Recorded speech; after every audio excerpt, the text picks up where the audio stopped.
All right, welcome back, folks. We're just going to have to run a straight Facebook Live here. We apologize. 7:20 to play in the first quarter. You've not missed anything yet. It's 3rd down and 15 now for the Fort Pierce Bengals. Antoine Edgecombe. And, yeah, we're going to have problems with the yardsticks, it looks like, tonight. They've got 3rd down. It's supposed to be 2nd down. So it's 2nd and 15.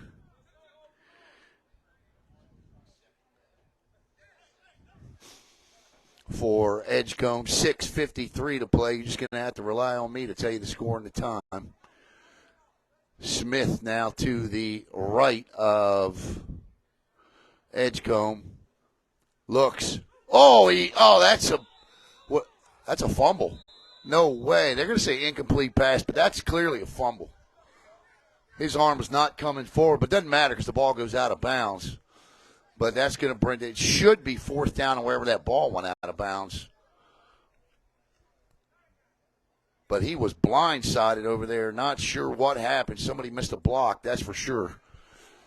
That's being Captain Obvious. So now it's 3rd down and 15 following the incomplete pass. 6 minutes to play in quarter number 1. No score here. Get rid of the other two.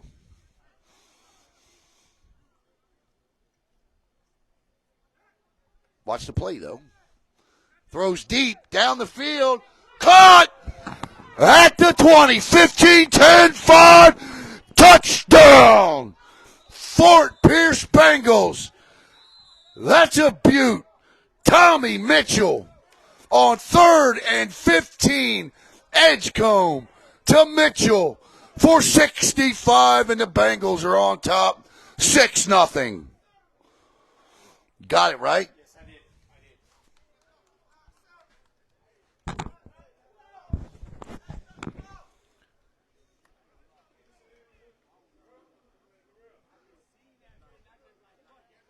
What was that? Oh, I don't do the clock, man. Huh? I'm out here calling those touchdowns. Going line up for 2. Tommy Mitchell, what a play. Wide open, one-on-one coverage. And the Bengals do exactly what they need to do on their opening drive, and that's explode for 6. Smith to the right, or to the left of Edgecombe. Looks, fires, caught for 2. And it's 8-0 to the big tight end, number 85, Thomas Fulton. And with 5:06 to play, it's 8-0 Fort Pierce.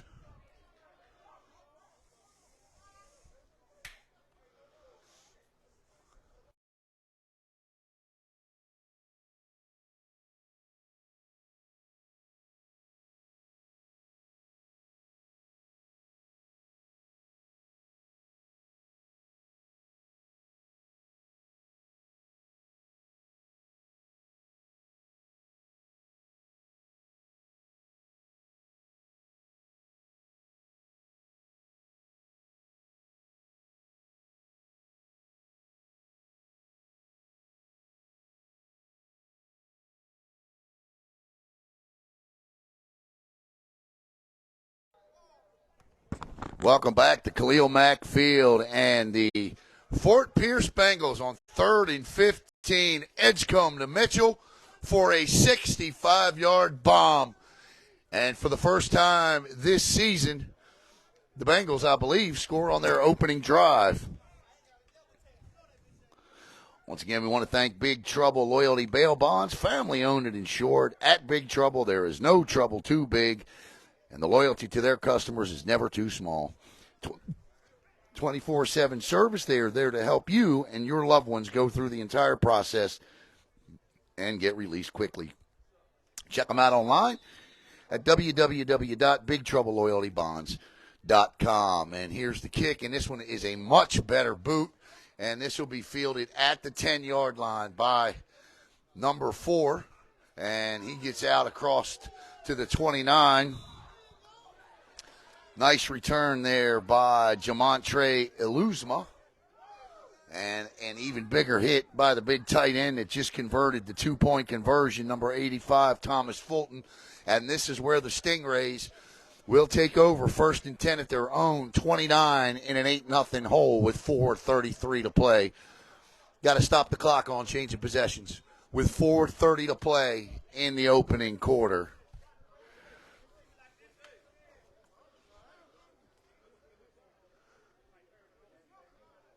So they last drive out is really what you missed with the signal issues. And so the Stingrays did drive. They kept it between the 30s, but faltered once they got to the 30, and that Bengals defense stiffened up and was able to get to quarterback Malik Jackson. And Jackson drops the ball. Ball's on the ground. He's in trouble from the get-go. And a whole pack of Bengals come in and bring him down, led by number 33 in there, Willie Boston. The big defensive tackle gets in there, and Willie will be credited with a sack. 4:14 to play in the opening quarter. Signal good? Okay.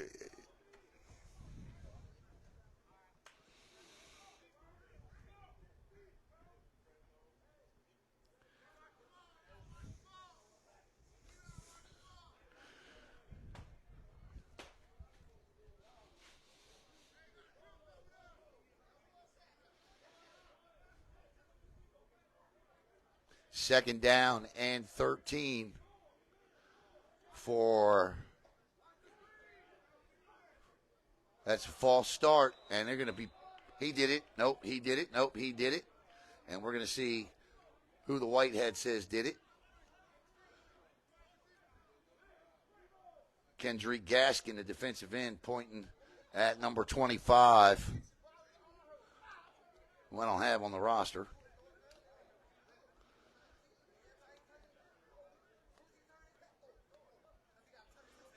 And they're going to call a false start, so it's going to back them up 5 more yards. So it's going to be second down and 20.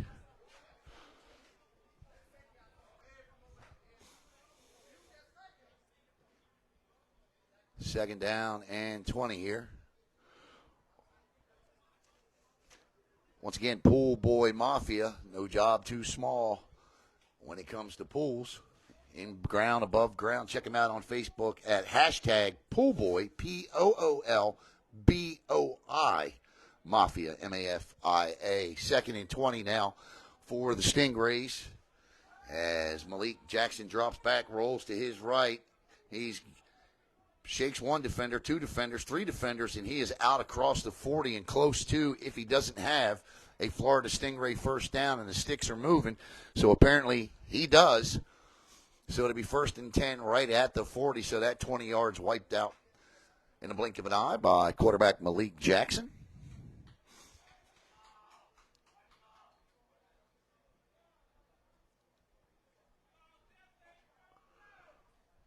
Big number 15 there, Tyus Savoy. Number 99 you see is Shaquem Padmore for the Stingrays. And the defense of the Bengals, which has really been stout all year. This defense has been really good. And looking forward to seeing them play with a lead here. Malik Jackson from the gun, one back to his right. He's going to follow that back. He slips and falls, and down he goes. He cannot get past Jonathan Tucker. Big Tuck with the takedown, and it's 2nd and 15 following the loss of 5. Ball back to the 35. So it's 2 steps up and 3 steps back for the Stingray offense thus far. But again, I think a lot of that has to do with this Bengals defense. Florida has numbers over there, but not many. 6 players deep on the sideline, so 7. So they don't have a lot of guys to draw from in terms of as the deeper this game goes on.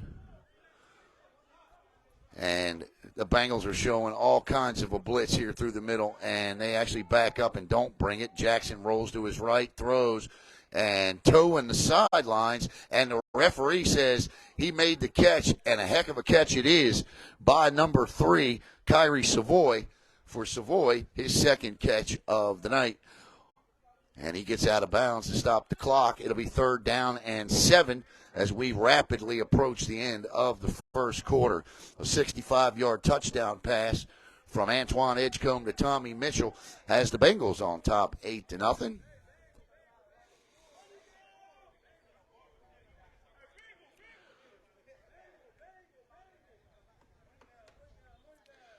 So it'll be 3rd down and 7 for Jackson. He's got 2 wide receivers split wide to his right, 1 near side, 1 back in the backfield. Offsides, but he gets back. Jackson looks, throws, caught, and short of the sticks. Pass hauled in by Jason T. And it'll be 4th and about 3. Forward progress, maybe 2. We'll give him out to about the 48. So at no more should it be 4th and 2, and that's precisely what it'll be.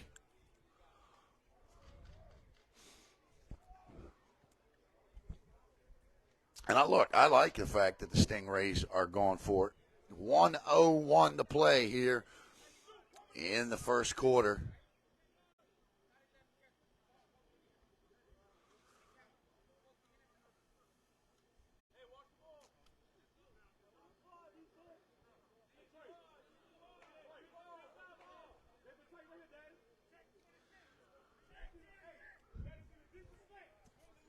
Man in motion. And Jackson going to try to get it himself, but he's going to come up well short. Stuffed by Willie Boston, the big DT. And that'll be a turnover on downs. 52 and a half seconds to play, and the Bengals will take over 1st and 10 at the Florida Stingray 47-yard line. That's a loss of 1, actually.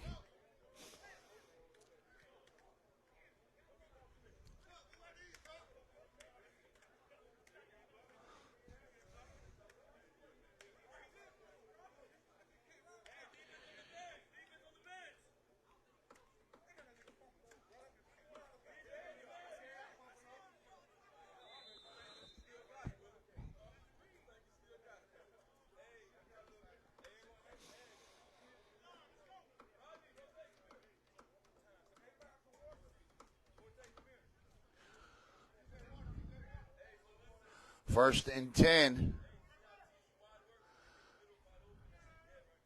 And Florida showing blitz. They bring blitz, catch them on a trap, but they do not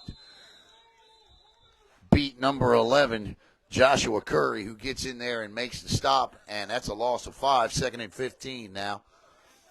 And Antoine Edgecombe checks the sideline for the play. He's got it.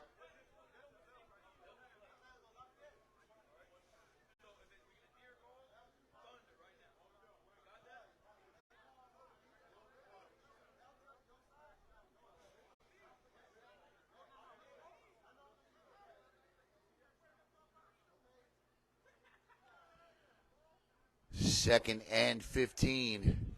Edgecombe drops back. He's in trouble. He scurries. He splits 2 defenders.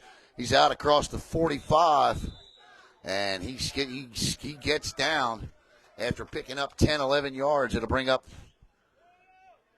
3rd down and 5. And that'll bring 3rd and 6. That'll bring us to the end of the first quarter with your score. The Fort Pierce Bengals 8. The Florida Stingrays, nothing.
it around and go the other way. Good crowd on hand here tonight. Can't show them because the awning here prevents us from moving the camera fully left and fully right here at Khalil Mack Field. So the Bengals 1 for 1 on possessions, and they are facing, I'm not sure how they lost yards between quarters, but they have somehow marked the ball back to 3rd and 10, unless he didn't get that far out, which I suspect is the issue.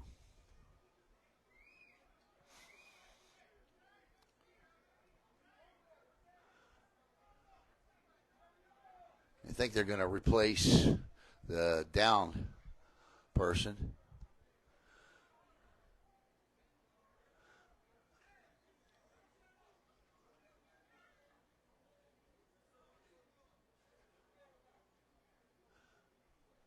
Nope, okay.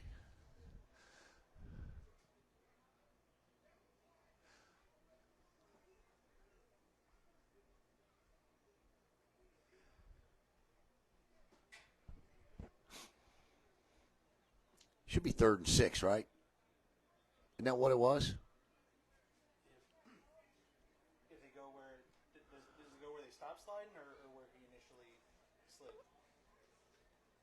I believe it was 3rd and 6. Yeah, that's what I thought. Yeah, and that referee over there is doing a great job making it right. 3rd and 7, give or take a yard. So yeah, he did a great. Yeah, that's a great job by the referee, making it so. Well, the one good thing about a straight Facebook Live is we can get a little closer in on the action. So I hate it because we can't put the scoreboard up or none of the fancy graphics. But again, we want to thank Big Trouble Loyalty Bail Bonds, 772-461-5771, and Pool Boy Mafia, hashtag Pool Boy Mafia on Facebook. I'm not sure. They got it right. They got it right. I think that's what they're discussing. But I like the fact that they're talking about it. And then, a lot of circles, this annoys football fans. But when you see officials talking on the field, you can only assume that it's to get the call right.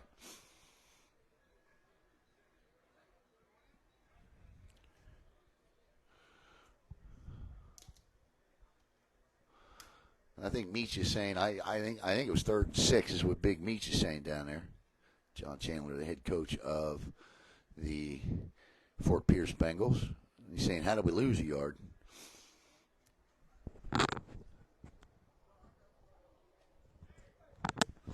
Now, the last thing you want to see here if you're an official is 4th and 1.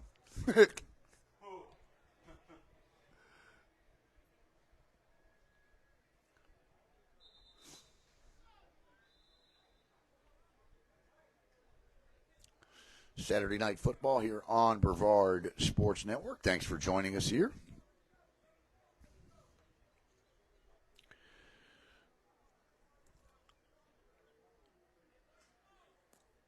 The Stingrays are coming off a bye, it looks like. Lost to the Cougars, tied the Bengals. 28, or lost 34-28 to the Bulls. Put some offense up that night. Defeated the Centurions 6-0 this year for their lone win. This is according to their FCFL schedule. So it's 3rd and 7 here. I formation, Edgecombe, play action, turns, looks, fires, throws, and in and out of the hands of the intended wide receiver. But that play was made by Riante Duncan, the DB, number 1, because he got his hands up, and I'm absolutely positive as a result of that, he obstructed the vision of the intended wide receiver, Jones, on the play, and that'll bring up 4th and 7.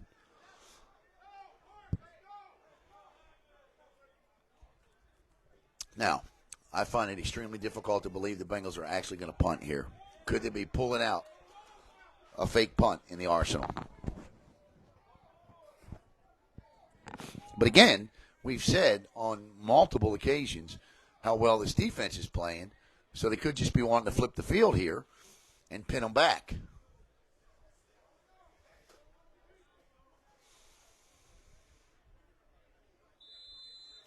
14:39 to play in the first half. 8-0. Edgecombe to Mitchell, 65 yards, 2-point conversion.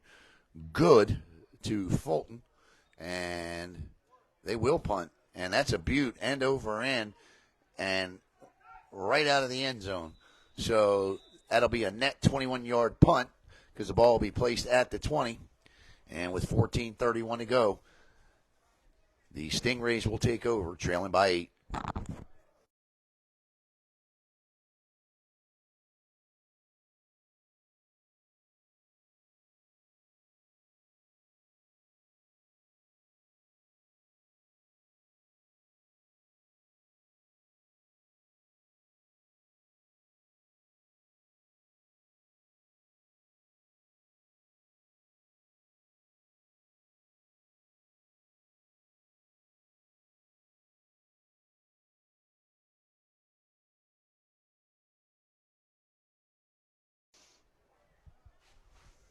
Eight to nothing.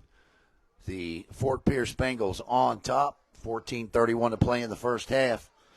Alan Z with you here from Khalil Mack Field as the Florida Stingrays take over 1st and 10 at their own 20 following the 21-yard net punt by Michael James. So Malik Jackson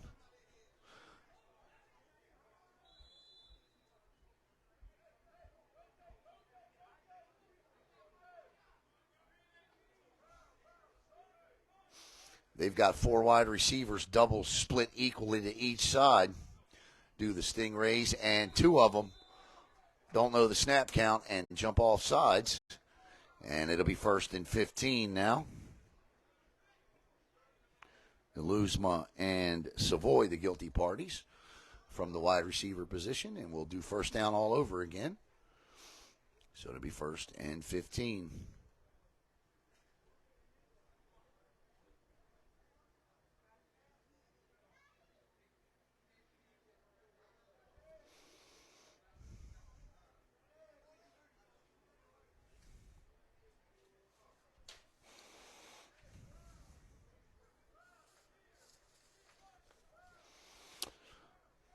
So Malik Jackson leads them back out in the gun.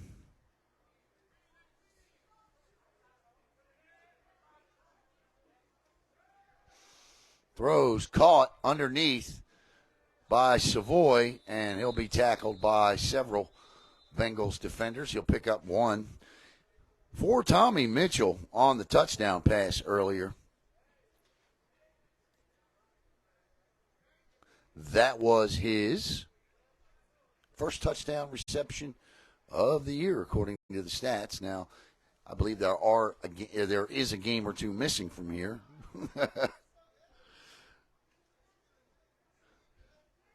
But at least according to the stats. And if it is his first one, it's a big one.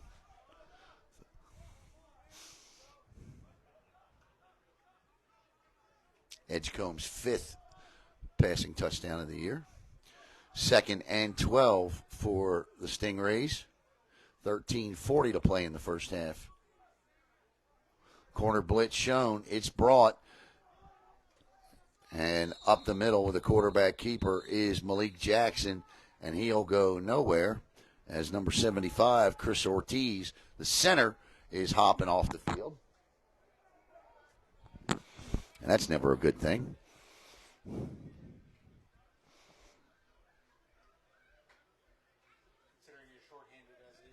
Yes, because of the 6 guys that I saw standing over there, none of them look to have the size of Ortiz.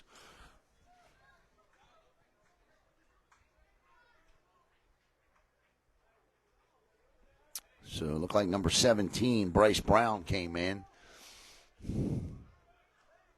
And it is Bryce Brown that's going to snap the football. And we get a timeout on the field.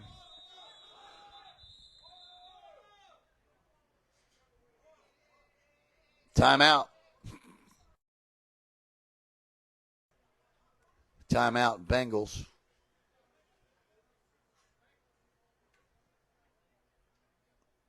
.12:43 to play in the first half. 8-0. Once again, Big Trouble Loyalty Bail Bonds. www.bigtrouble.loyaltybonds.com online. Located at 800 Virginia Avenue, Suite 9, right here in beautiful Fort Pierce. 24/7 service. They are here to help you and your loved ones go through the entire process and get released quickly. And, of course, Pool Boy Mafia. Hashtag POOLBOI Mafia.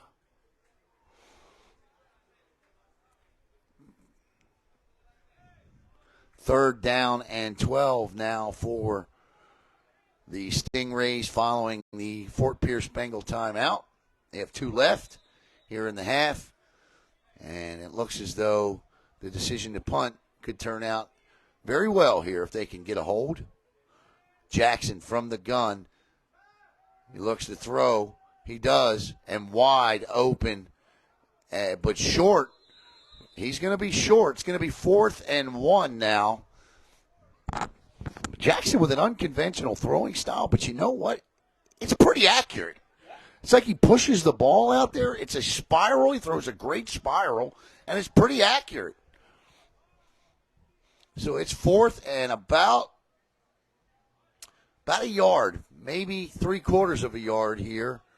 And the wide receiver did a good job that time. Defensive back, even a better job on the tackle now. The wide open on the coverage. Not sure what happened there on the coverage to allow the receiver to slip underneath like that. But certainly brings up an interesting scenario here with 4th and short. And the Stingrays aren't going to think twice about going for it.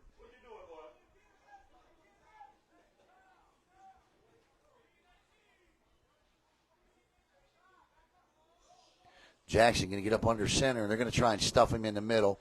And he's not going to get it. He loses yards. And the Fort Pierce Bengals defense, that stout defense in the middle, holds up again on 4th and short. And again, it's John Tucker in the middle coming through off the end, as well as number 33, Willie Boston. And it's 1st and 10 for the Bengals from the Stingray 34-yard line. Malik Jackson never had a chance. And, Caleb, I'll take you back to losing Chris Ortiz, the center, because Bryce Brown has the body of a wide receiver, and he's not going to push Willie Boston out of the way. And the Bengals take advantage and will take over 1st and 10. And so football, always a chess game within a game. And there you see a perfect example of it. So Antoine Edgecombe brings the Bengals offense back out. Looks like they're going to line up in a power I here. Straight I formation. Smith, the deep back. Edgecombe turns, gives to him. He cuts back. And he is brought down by Eugene McCutcheon, the outside linebacker. And I tell you what, this defense is pretty good too. Seems to be some turf footing issues out there. I mean, it hasn't rained in Florida since the days of Noah's Ark. So, I mean, I don't know why the field would be wet.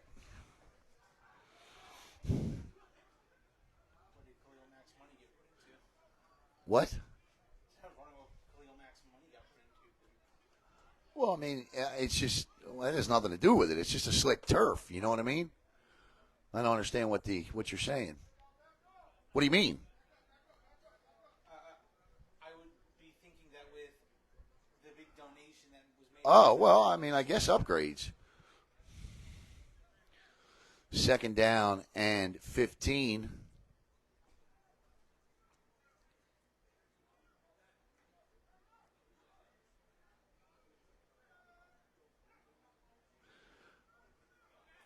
And that running play goes nowhere. And again, the reason it does not is because of Eugene McCutcheon.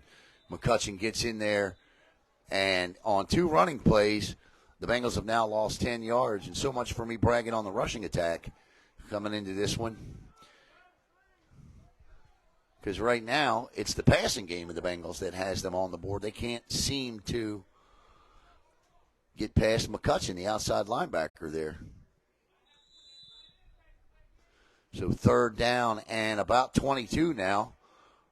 See what the offense has in store here. Last time they faced 3rd and long, Edgecombe found Mitchell for 65. They don't need to get that far.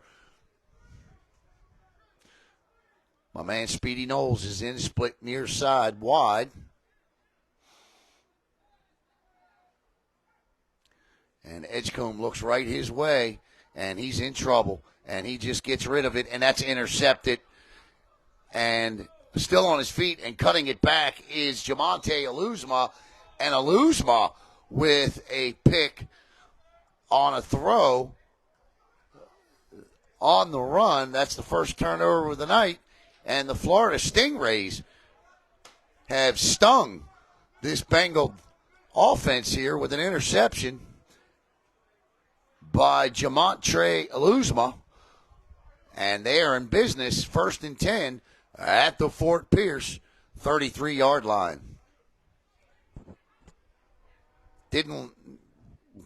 Not overly crazy there about the choice to throw that football. Sometimes it's okay to take a sack or just absolutely airmail that thing to US1. 1st and 10 at the 34.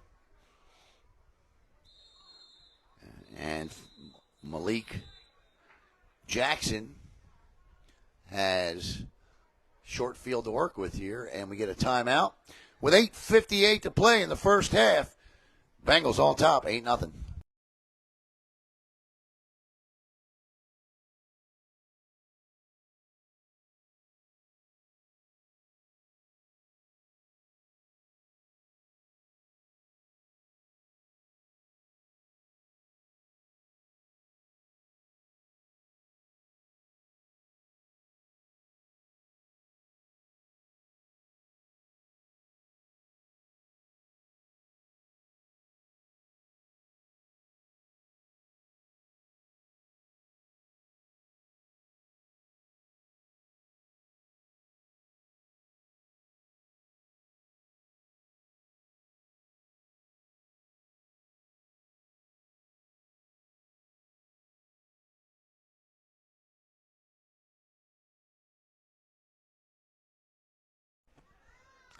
And FAU currently leading Kansas State in the Elite Eight.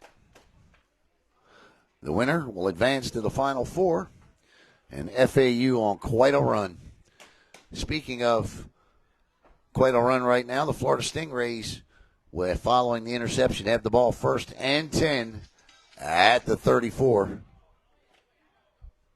And that is the 6th Bengal interception of the year that was thrown. And Malik Jackson turns, pump fake. He's going to keep it. He's got room up the middle. He slips and falls.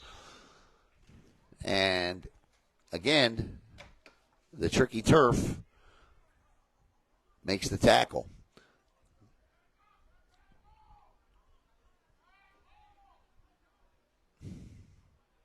It's like the Super Bowl. Super Bowl, that turf, they worked on that turf all week long. And the day of the game, nobody could keep their footing. The Eagles had to change cleats and everything else.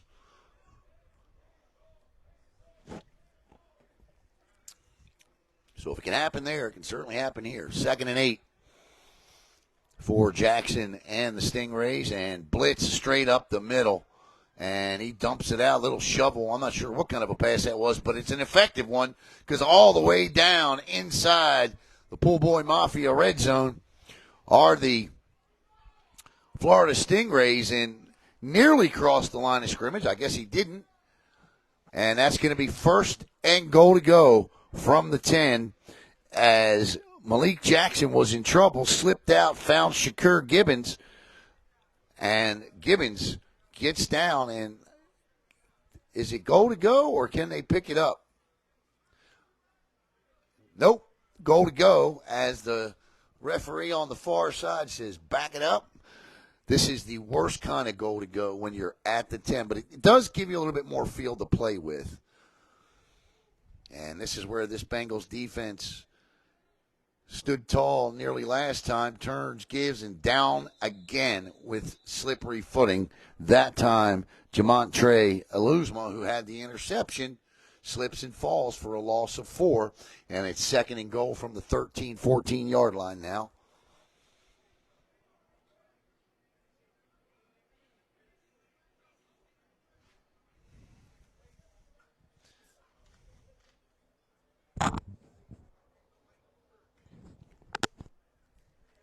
$7:30 to go and counting here. And the Florida Stingrays looking to get into the end zone for the first time here tonight. They trail 8-0. The back deep is Shakur Gibbons. And the Bengals blitz thrown, caught by Savoy. Savoy down to about the 5 and a flag thrown. And that's going to be a face mask on Fort Pierce. Got to stop the clock. Fort Pierce.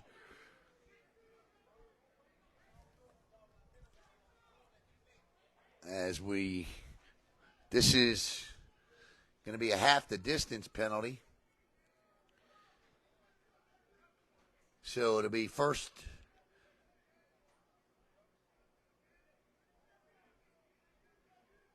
and goal from the 2.5-yard line. Should be first down, I believe. Unless it was the 5-yard variety. And I believe they're going to call the 5-yard variety. So it's going to be 3rd and goal from the 2.5. No doubt 4-down territory for Malik Jackson. Turns, gives to Shakur again, and he is gobbled up on the interior of that defensive line. And now, 4th and goal. Coming in to make the tackle was Rodney Matthew.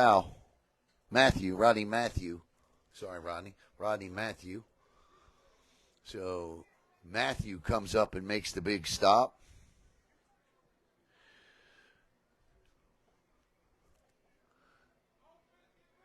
No decision to be made here. 4th down and goal. And Florida has been good here tonight, Caleb, in these situations.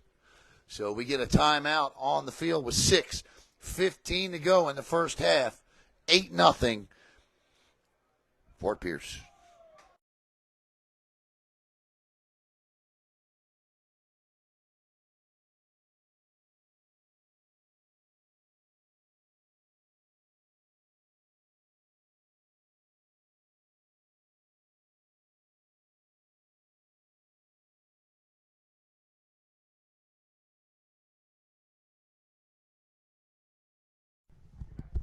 All right, here we go. 4th and goal from about the 2.5-yard line. Malik Jackson trying to get him in. He's got 2 backs in the backfield now. Jamontre Eluzma, I believe is how you say his last name. And Shakur Gibbons. And he gives to, and outside, and stop. Does he get in? He does, indeed. Jamontre Eluzma with a Florida Stingray touchdown. And they turn a turnover into points. Pot, baby. P-O-T. Points off turnovers. And with 5:37 to play in the opening half, it's 8-6. Fort Pierce on top. They've done it all day on 3rd and long or 4th and long. They've not backed down from these situations. And there it pays off. Keeping in mind, Caleb, they started this drive with a short field following the interception. So good job by Malik Jackson to get them in. And, of course, he makes that drive with that short little dump off over there to Shakur Gibbons. That's the play of the drive. Jamontre Eluzma with the touchdown. And this is Eluzma again. Does he get in? He does not. So the score will hold at 8-6. So the Bengals defense comes up big on the 2-point conversion, and they'll keep the 2.86 lead here with 5:37 to play in half number 1.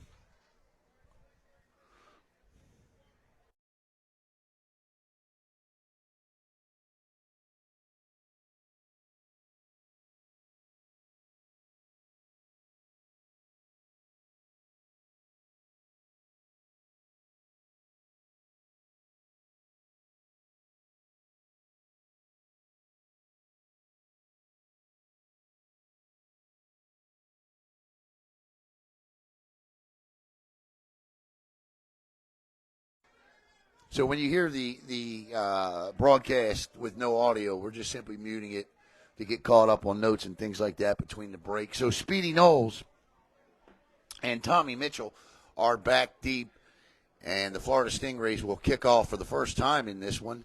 They go 7 plays, 34 yards, and eat up 4.5 minutes of clock in doing so. As Jamontre Alusma gets in from 2.5 yards out on 4th and goal to go. It was an effort play. That was an I want it more than you want play. And set to kick off will be Kyrie Savoy, number 3 it looks like, and he's going to borrow a T from the Bengals. Or it could be number 17, Bryce Brown. I'll tell you what, if it's Bryce Brown kicking off, he does everything, don't he? Center, receiver, DB, kicker.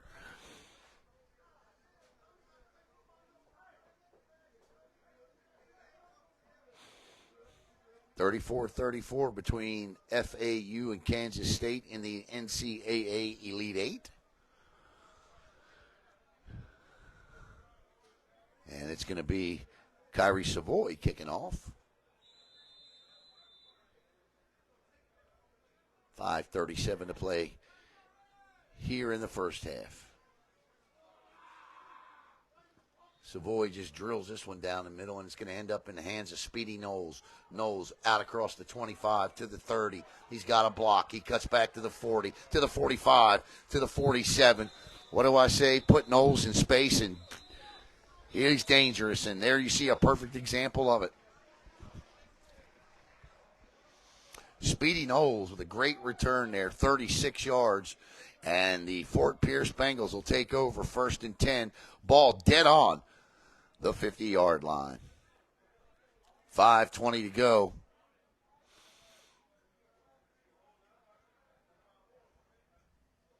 That was a good job by Speedy to read the block, to cut back inside. And as a result, he was able to pick up 8 additional yards. If he comes outside on that block, then he's out of bounds at the 41, 42-yard line. So that's a headsy return by Speedy.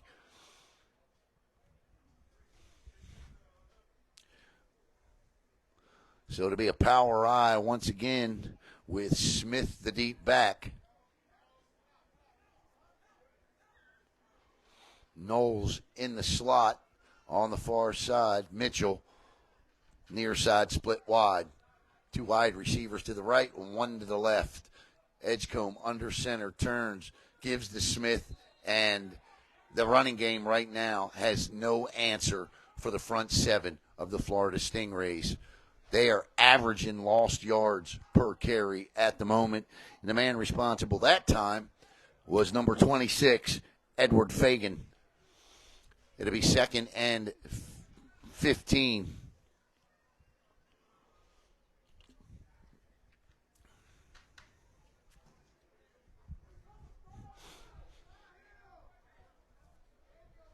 That's a good angle right there, Caleb.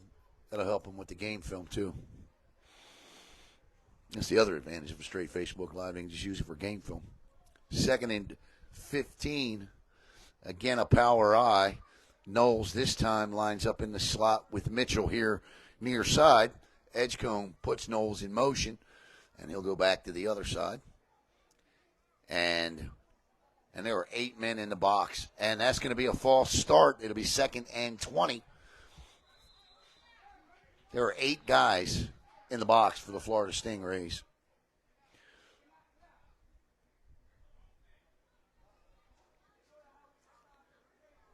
Clearly, the left tackle moved first. Oh, they're going to call offsides, and I'll tell you what, I'm going to be honest with you. Edward Fagan's got a legitimate beef. Go ahead. Well, let me say, the linemen here on the sideline are saying the defense can't clap. The defense, they're saying, was clapping. Oh, well, okay. So, all right, well, that's good. Okay, so Caleb puts it, and again, another great job by the referees, because what Fagan did was he clapped, and the defense can't clap. That's correct. That is correct. So it is offsides. Had he not clapped, right, then that's a false start. But he clapped. You're right, he did. you can say whatever you want. You just can't. clap, right. Good looking out, Caleb. Good looking out.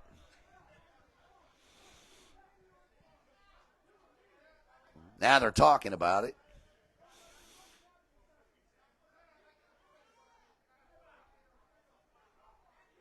Yeah, they stick with the offsides call. Good call. First or second and 15 now. So that's a good call. Referee's flag still on the field, so don't let me say there's a flag down.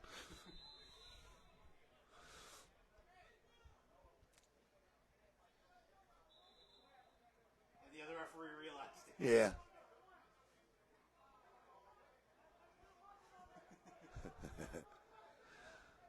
So we'll do second down all over again. 2nd and 10 now as Knowles will head to the other side. And Mitchell, and I believe that's Javon Brown, lined up in the slot near side. Edgecombe under center with Smith, the deep back. And Edgecombe going to follow the block of his backs, and he goes nowhere. He loses 2 more yards. And that time it is Bryce Brown in on the stop. And look, I don't know if this is just more of 8 can't be blocked by 6, but that time there were 8 guys. It was 8 on 8 that time. And the Bengals are going to take a timeout, and Big Meech and company are going to try and figure out why they can't block the interior and the linebackers of the Florida Stingrays. Once again, we want to thank Big Trouble Loyalty Bail Bonds, family owned and insured at Big Trouble. There is no trouble too big, and their loyalty to you, the customer, is never too small. 24/7 service. Big Trouble Loyalty Bail Bonds are here to help you and your loved ones go through the entire process and get released quickly. For the service you deserve and the time you need it, call 772-461-5771 or visit online at www.bigtrouble.loyaltybonds.com. Coming out of the Big Trouble Loyalty Bonds timeout, 3:59, 8-6. Another defensive battle brewing here at Khalil Mack Field tonight, as this potent rushing attack of the Fort Pierce Bengals cannot get going. Now, the danger of what Florida is doing at the moment, stacking 8 men in the box, now, still 8 men in the box, is if Smith can break through, you better hope your DBs can catch him. Throws, that's great coverage, but they're going to throw a flag. And I think had Jamontre Elsma not grabbed the back of the jersey and just had his hand on there, that's not a penalty. But he grabbed the back of the jersey, and it'll be interference on Jamontre, and this will be 1st and 10 for the Bengals. Good throw, as Edgecombe put that, where only his wide receiver could get it. And it was actually pretty good coverage. There are some officials that would throw that flag, some that wouldn't. This official, a good official, saw the grab of the jersey and threw the flag.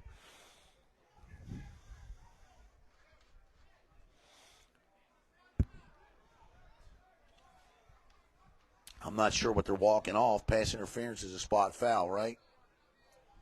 They play NFL rules.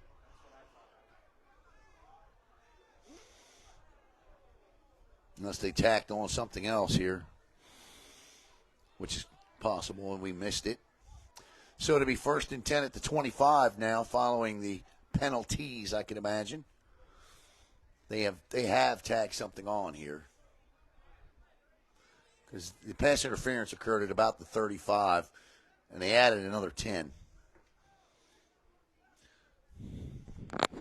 3rd down. It should be 1st down.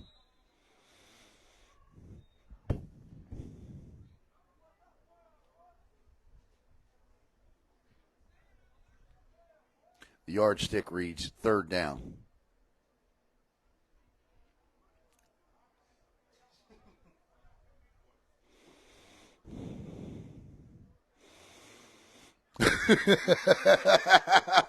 Travis Cash, that's funny. That is funny, Travis.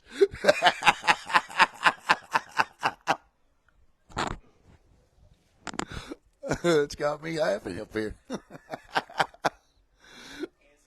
I can't disagree.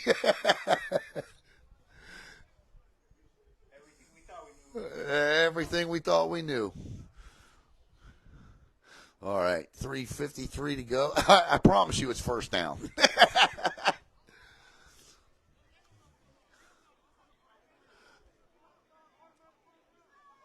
What's there to?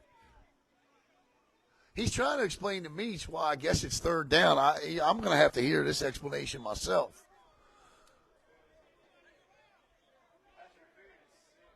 Okay, so what are we doing here? All right, now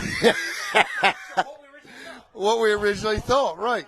Spot foul right here where the pass interference occurred, unless somebody picked. I don't know. I have no idea. First and 25 now. I mean, I would love to be able to explain this to you, but I don't know. It should be first and 10. I didn't see any other flags fly. Meach is telling him it should be right here's where the foul occurred. Right? Should be first and 10 from about the 35 to 4. I'll take that. First and 10 for there. Nah, there we go. Okay. Now we right. All right. 3:53 to go. Here we go. Well, yeah, I get it. All right. Edgecombe back in the gun. He drops, looks, dumps it off to Smith. Smith breaks one tackle, and he's got another first down to the 25-yard line. Wide open in the end zone, though,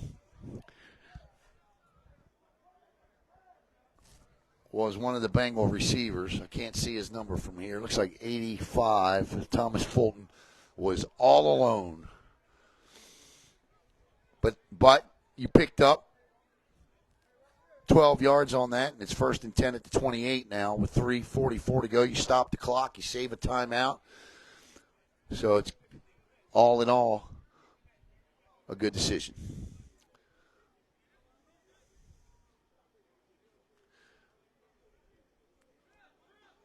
You're going to have three wide receivers to the right.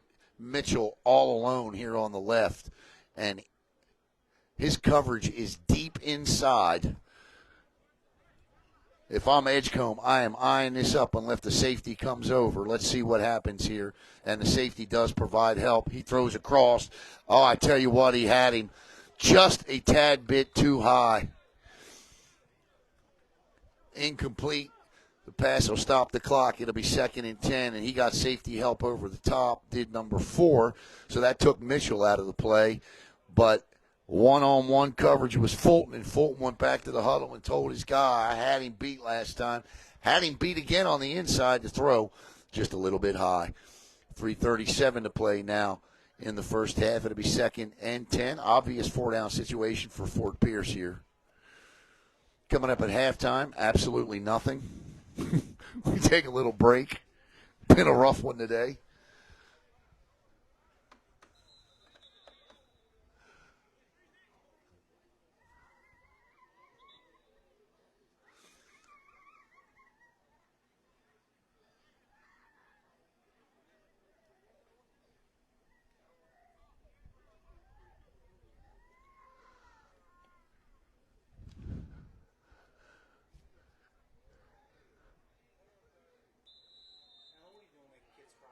I don't know, man. That's on me, bud. Second and 10. Second and 10. Edgecombe from the gun. 2-3 steps, looks again, goes to his fourth option, throws. I tell you what, Speedy wanted it. And the pass was actually intended for Dontravius Joseph.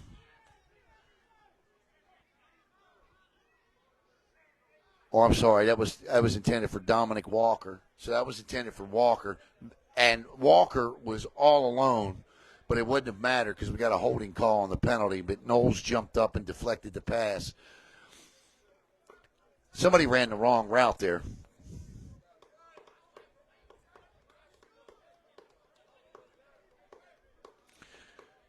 So following the pass, the referee indicated a hold, so that'll back us up 10 yards. Maybe.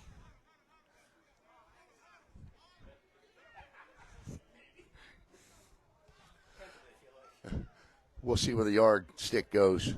There we go.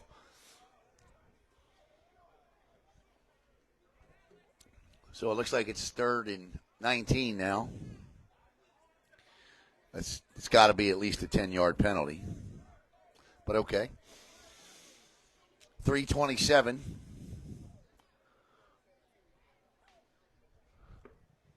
Look, these guys are doing a good job, and you're right, Caleb. They got kids over there on the sticks, and that's tough because you got to make sure that they're doing the right thing. And these guys are the same crew that are out here every week, and I've seen them maintain control. I've seen them do a great job. I mean, this is not easy. 3rd down. And for the first time, we see Sears in the game, and we got another flag, and that's going to be a false start, and now it's going to be 3rd and 24. Yeah, the whole receiving corps jumped on that one. They better check them wristbands again. All right. Great. I mean, just a great crowd here, man. Look at the parking lot over there. It's all filled up.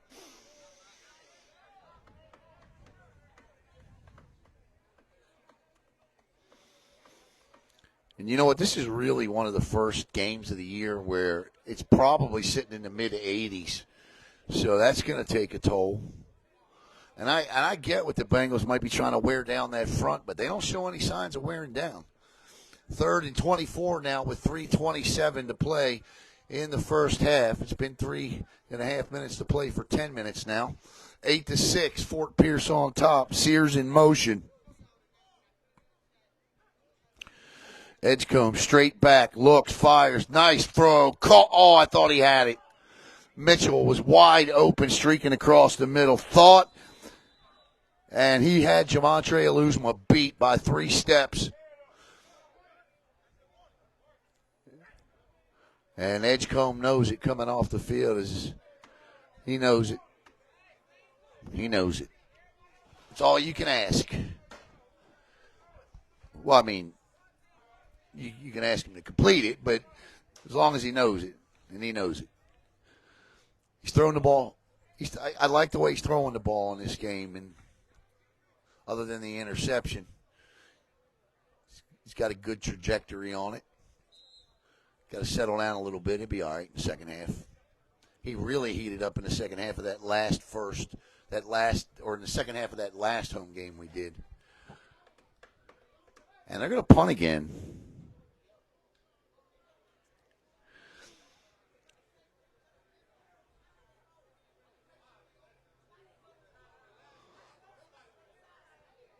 And the Florida Stingrays hold.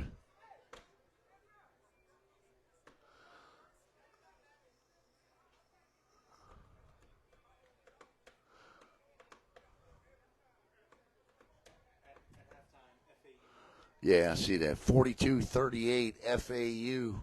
They're not going away, are they?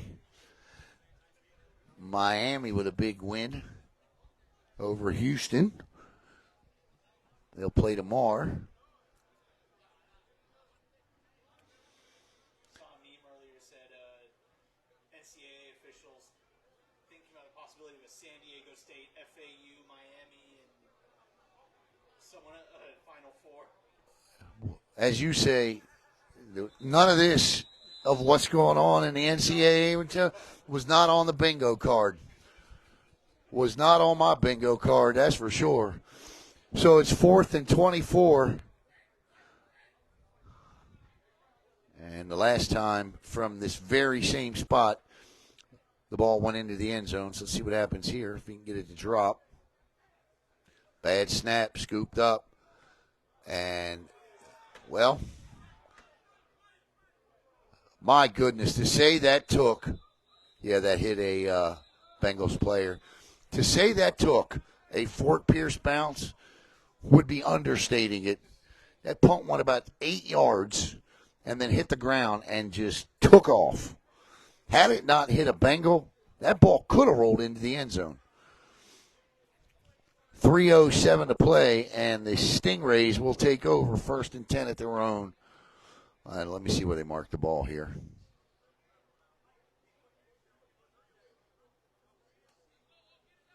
28. So what's worked for Florida tonight is Malik Jackson following his backs out of the backfield for yardage, and dump-offs and receivers running to the sticks. So let's see what they do here with 1 timeout and 3:07 to go. 4-3 set for the Fort Pierce Bengals. 4 defensive backs. And again, throws and well short of his intended target, Dixion Amari. And the incomplete pass stops the clock with 2:53 to play in the first half.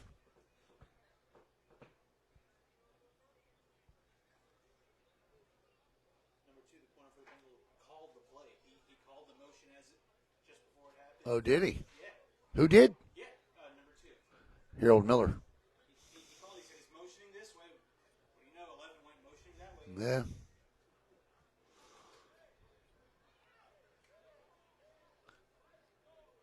Second and 10. And straight up the gut blitz, and that's a little lofted out pass, and still on his feet. And they're going to say he stepped out at the 30, 40, no, 35. And that was Jamon Trialuzma. And look, did you see that? I mean, he just floated that thing way up in the air. That almost look like the Pop Warner pop passes that we see all the time.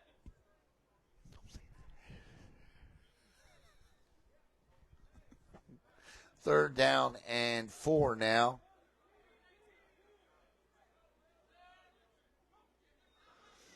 And a little bubble screen here.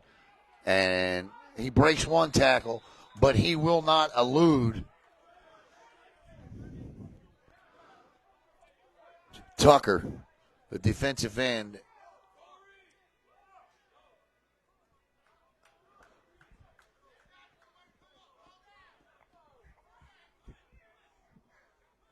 Ball dead on to 35. And the clock will stop with 2 minutes to go for when the officials call for the 2-minute warning. So it's 4th and 3, and are they actually going to punt? Shakur Gibbons is back. Yeah, they're going to punt. Okay. And that'll take us to the 2-minute warning with the score, the Fort Pierce Bengals 8 and the Florida Stingrays 6.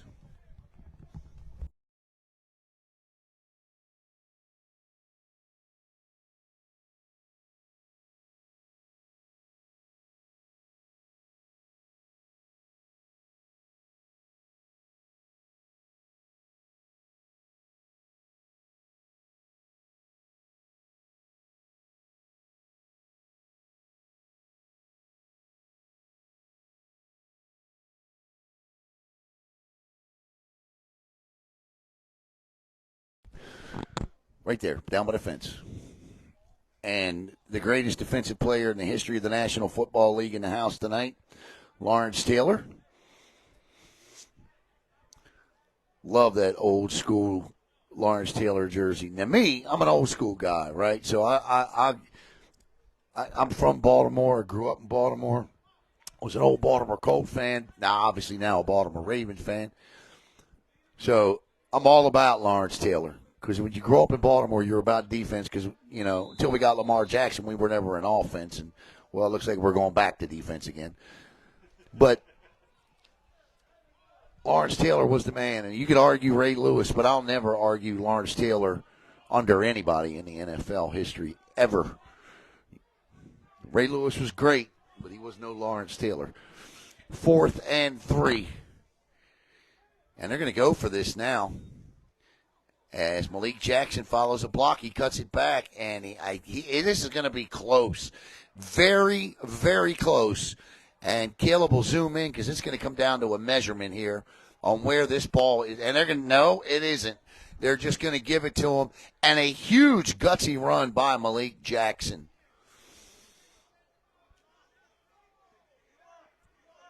And the injury on the field stops the clock with $1:51 to play in the first half.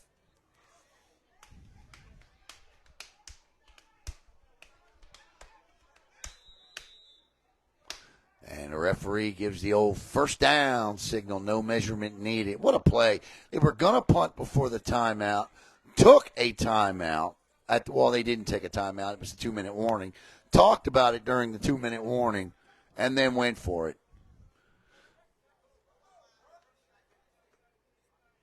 And you never know what a play like that, a simple play like that, because if they don't make it, right, they punt the ball, maybe Edgecombe throws another 65-yard pass right before the half. Now, you if you don't do anything foolish here, you can at least go into the locker room still down just 2, catch your breath because you only have 18 players standing on the sidelines.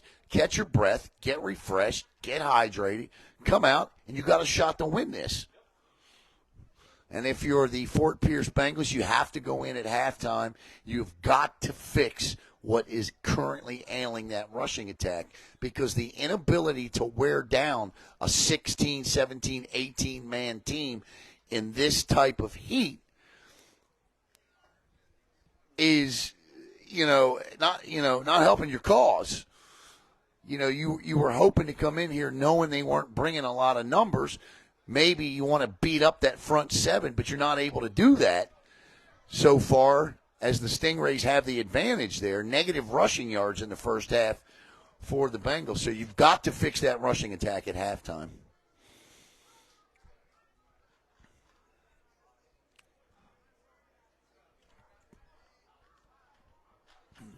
And I think, impressively, they got a couple of big guys up front, but for the most part, the Stingrays are getting this done with speed.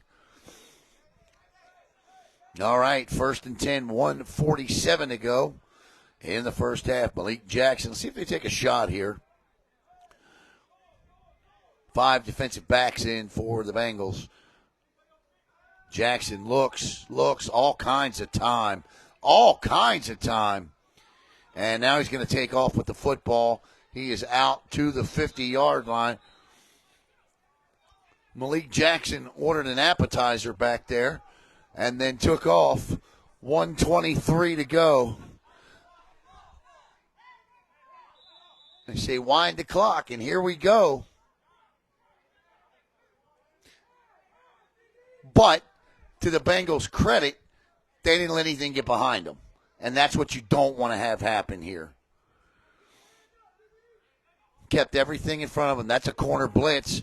And Jackson finds his way through that again, and he's down to the 41. And under a minute to go. They don't have any timeouts left, so he's going to spike the football.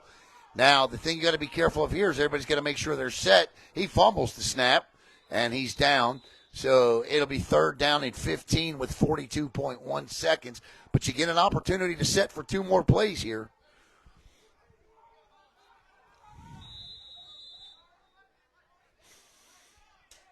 They say wind the clock, and here they go. Now he spikes it.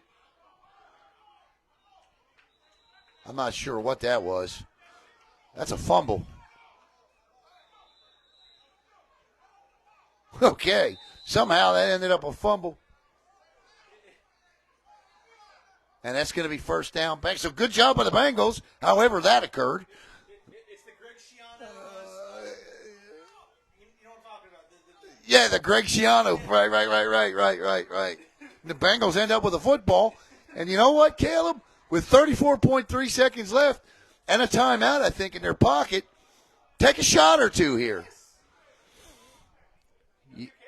And you know their skill position players are a little winded right now because they've been playing the corners in the linebacker position. Take a shot on them.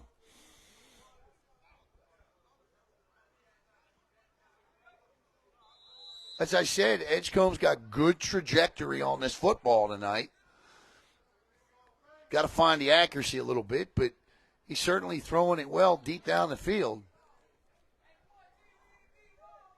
So he is from the gun, and he has got 4 wide receivers. First down. Edgecombe drops back, and he does take a shot, and this is going to be a jump ball, and Mitchell nearly hauled it in as coverage was provided there by Tyus Savoy. Got to throw it just a little bit sooner. You kind of got to let, as a former quarterback on a play like that, you kind of got to let your receiver run under it. You don't want the jump ball there. You want him to run under it because you want him to still be running. So I get set and wanting to throw, but you got to get set quick and let that thing go and just let him run under it. And you got to tell him that's what we're doing.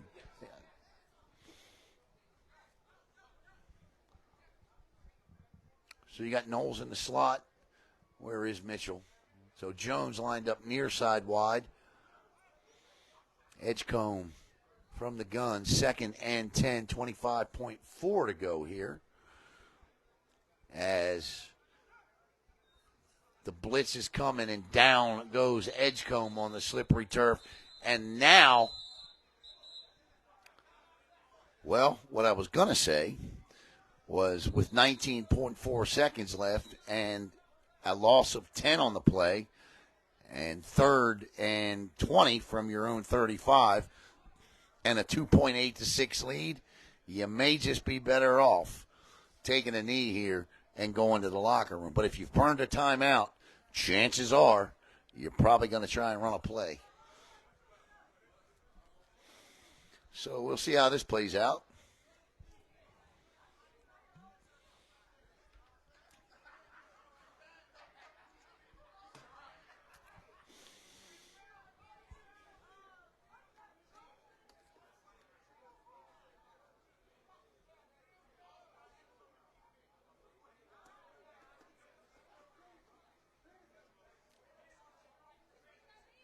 I like these Bengals uniforms, man.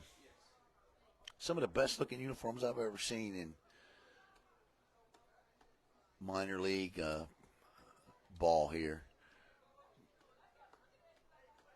Semi-pro. I mean, they're nice looking. Very detailed.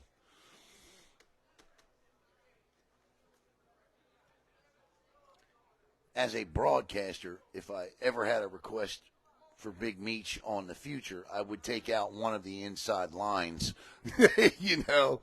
So the 5s don't look like 6s and the 8s don't look like, 4s. 3rd and 20 now with 19.4 seconds to play in the first half. Edgecombe from the gun. That's not Edgecombe. And this is a trick play. Not a trick play, but a quick screen. I got a feeling they were going to throw a quick screen, and Knowles, show Speedy Knowles down here. See Speedy Knowles down here in the other wide receiver? I got a feeling they were going to try and throw a quick pass to the wide receiver here, and he was going to try to get it down the field. But the Florida Stingray defense has been a little quicker to the edges tonight than the Bengals offense has, and that play had no shot. So it's 4th down and now 20 with 12.8 seconds. And the Bengals can't take a knee because as soon as they do that, the clock stops for the change of possession, and the Stingrays get another play. So now they got to punt it.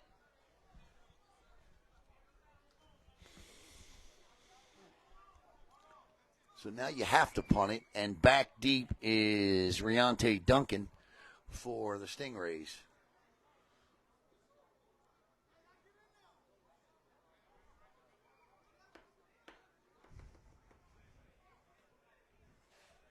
Eight to 6 is our score here.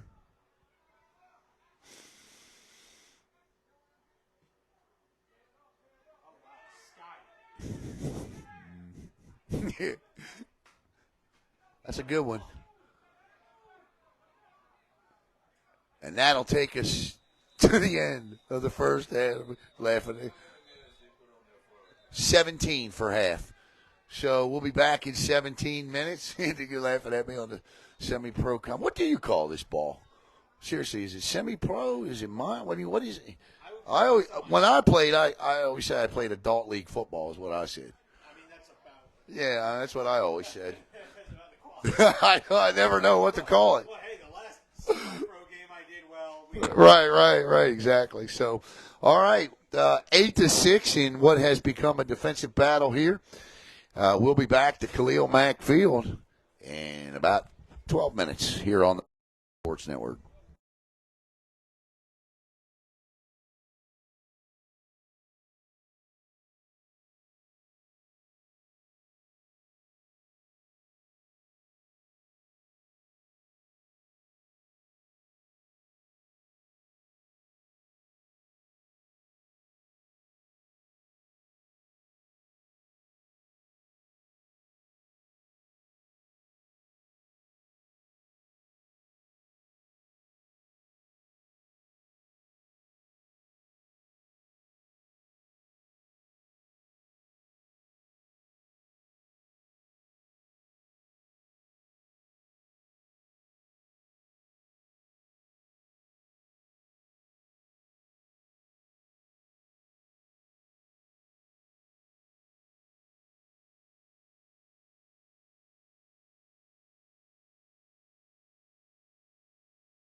All right, welcome back. About 30 seconds to go here until kickoff. Halftime stats brought to you by Pool Boy Mafia. Hashtag Pool Boy, POOLBOI Mafia on Facebook. And, of course, Big Trouble Loyalty Bail Bonds. It's 8-6. That's the halftime stat I have. Turnover apiece. Touchdowns in the game. A 65-yarder from Antoine Edgecombe to Tommy Mitchell. And a 2.5 conversion good to Tom Fulton. And a 2.5-yard run by Jamontre Elusma as we get set to go here. In half number 2, 15 on the clock. And set to kick off will be Kyrie Savoy. You know who I miss? The DJ. Is he here? Oh, did he? Okay. All right. The DJ had everybody fired up at the last home game.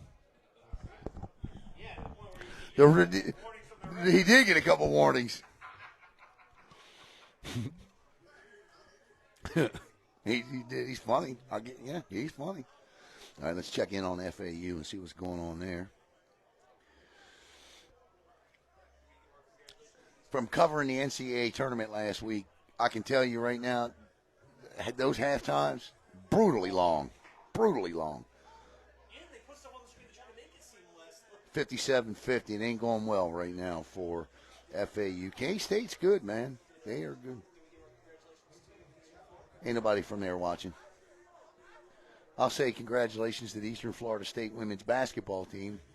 Hopefully somebody's watching from there. But back in Brevard County, Eastern Florida State, the local NJCAA college, their women in Lubbock, Texas, won 82-77 today. They advanced to the Final Four of the D1 National JUCO tournament. So congratulations to Coach MJ Baker. 15 on the clock. Knowles back deep.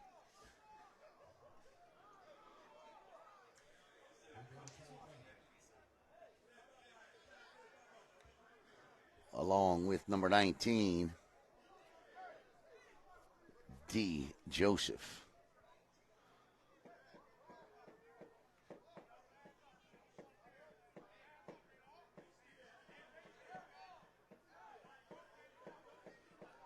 Saw a lot of Bengals in the parking lot limping around. Physical first half. It was a defensive first half. Good news is all those guys I saw limping were getting iced up, proper treatment, and back out on the field. As Kyrie Savoy is set to kick off.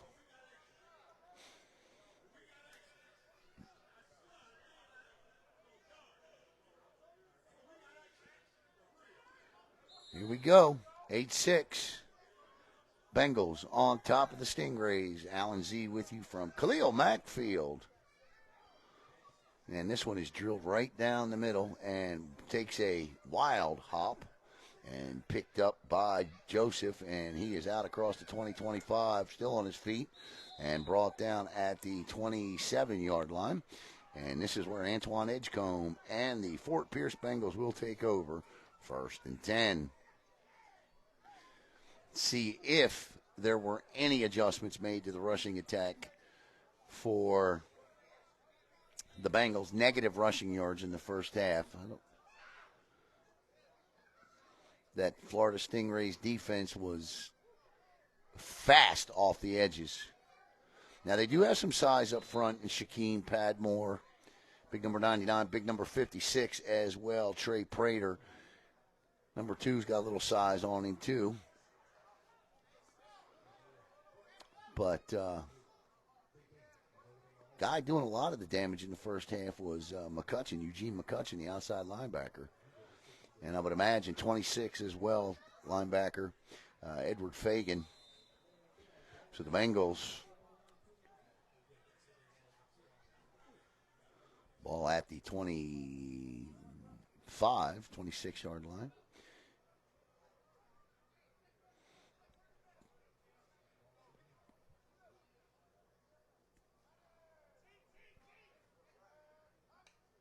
Edgecombe crossing routes. He gets out. That's not Edgecombe.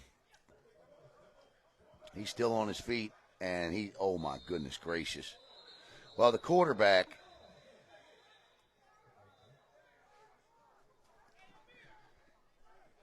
go downstairs and find out who number 16 is, because I'm going to have to know who he is now playing, because he's the quarterback. He's not on my roster. Yeah.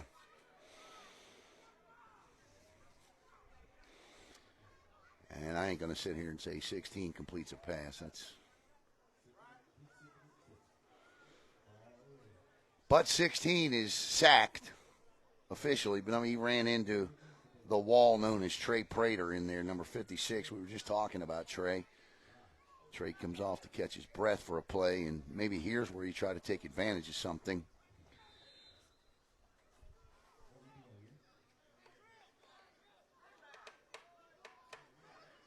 So, looks to throw. Hauls this one down the field. Intercepted. Wow. Just threw that up. He's still on his feet, and he's got blockers.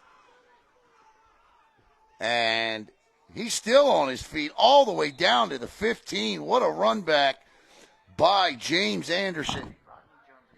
Rodney Jones, the quarterback, throws the interception, and he just threw that up for grabs, and grabbing it was, Cedric Durant. Cedric Durant with the interception, and Durant with a heck of a return.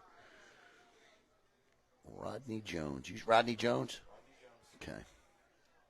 So Rodney Jones comes in for Antoine Edgecombe in his first pass. I'm sure he'd like to have back. And I think the thing that he's contemplating in his head right now is he had all kinds of room to run there. So, but the return by Durant was definitely a thing of beauty. And 1st and 10 now inside the Pool Boy Mafia red zone are the Florida Stingrays. And Caleb and I were outside talking at the half about how this one would play out, and we certainly didn't have that on the bingo card. 13-10 to go in the third quarter. 8-6. The Bengals on top. That lead in jeopardy, though. Malik Jackson returns as quarterback. And he takes the snap off the ground, slips and falls, and just rolls forward back to minimize the loss. It'll be 2nd and about 13, 14 now. And Malik needs to figure something out with his cleats. And the center needs to get the ball up. I don't know if they got their original center back. Their original center was Christopher Ortiz, and you remember he left.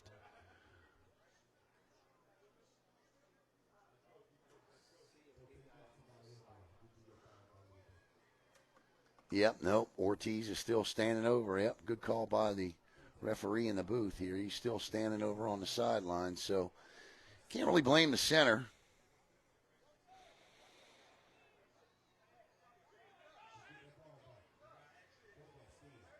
Second and 14. Good snap that time. He just pushes one out, and incomplete, says the back judge. Pass intended for Tyus Savoy, and it'll be 3rd and 14. The incomplete pass will stop the clock with 12:11 to play in the third. Do you need to go down and get the charger? Okay.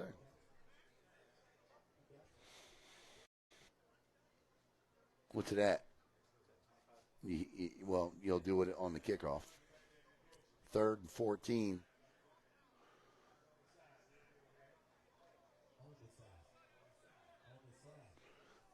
Certainly 4-down territory here. And, again, this is where the Stingrays have been dangerous tonight, 3rd and 4th and long. It's been the kind of game it's been. A weird one. DeLucio in motion. Malik Jackson gets outside. That's a block from the back.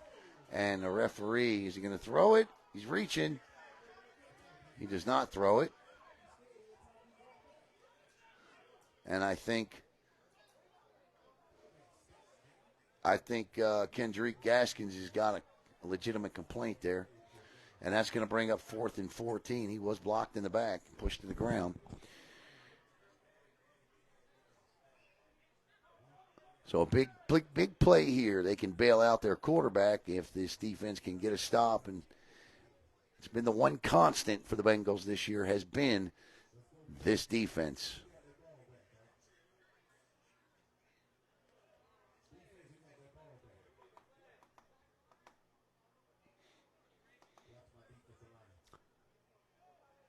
But Jackson's been dangerous. He's got 2 backs in the backfield. Lusma to his left. Gibbons to his right. Looks to throw. They take his outlet away. Slips. Throws. And there's Gibbons. Gibbons has got a shot at a first down. He is going to be close. And I believe they're going to say no immediately. I don't know. What's the deal here? Nope, he immediately pointed the other way. So the Bengals, woof, that was close if you're a Bengals fan there. So it's going to be 1st and 10 for the Bengals. If he missed it by 6 inches. So the turnover on downs will stop the clock.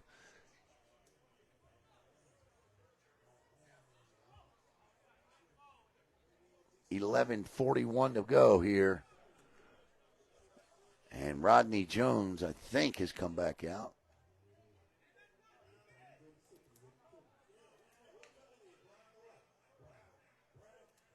Yep. So Jones takes over at his own 6-5 from the gun. He's got 3 wide receivers, 1 back to his right.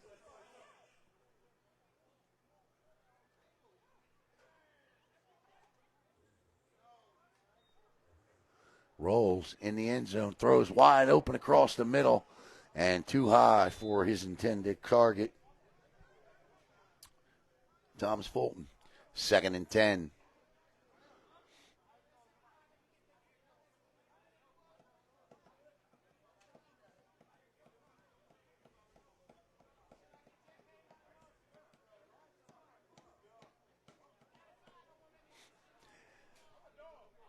So the Bengals have not attempted a run here in the second half. We'll see if they try one here.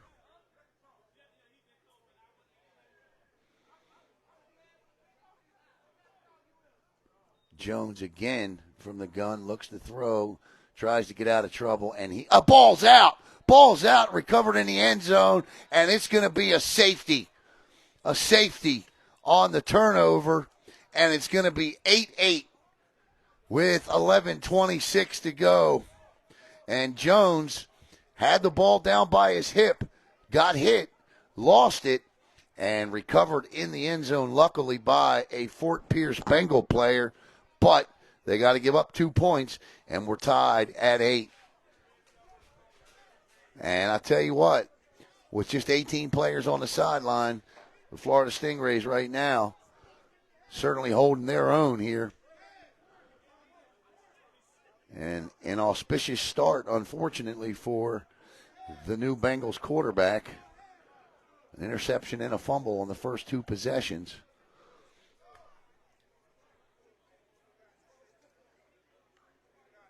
And now a free kick coming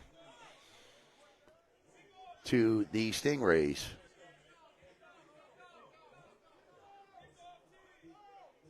The one thing you have to do, you just, as a former quarterback coach as well, you got to hold that ball up. You got to protect that football under all circumstances. If you're going to run with it, you got to get that second hand on, especially in your own end zone. And go back and look at the film and see what he needs to do. He'll make the adjustment. But you can't hold it down at your hip like that.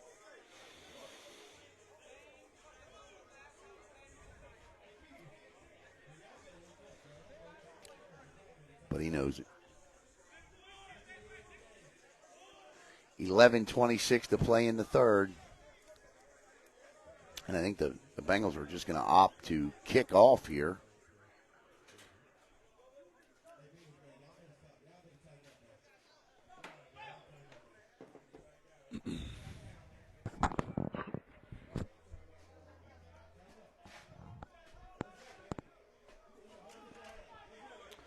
Or actually, they're just going to punt. So they're going to punt here. And if I were the Florida Stingrays, I don't know that I'd be standing back at my own 10.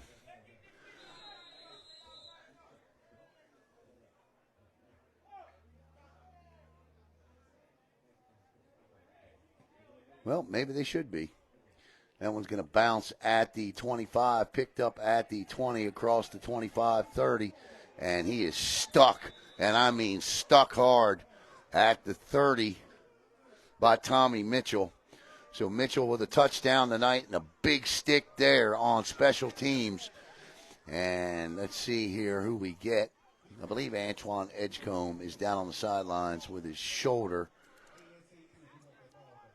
Nope, that's not him. My bad.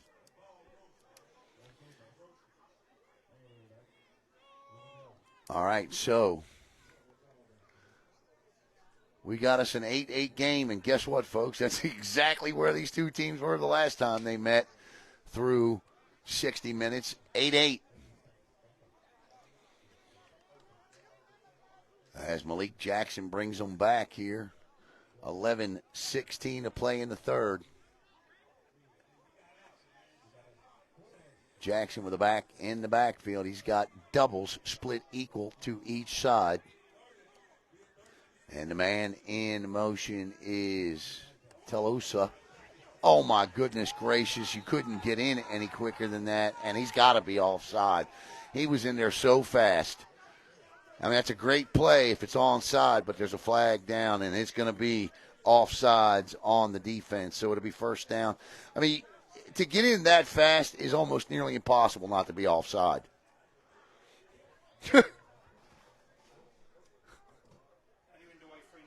Not even Dwight Freeney in his prime on a turf gets in that fast. That was one of the fastest get-offs of my generation. I've never seen anybody get off that fast. I've been watching football for 40 years. 50 years. God, am I that old?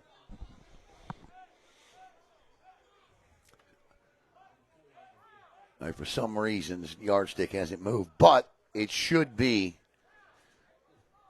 first and 5, shouldn't it? Yeah, should be first and 5.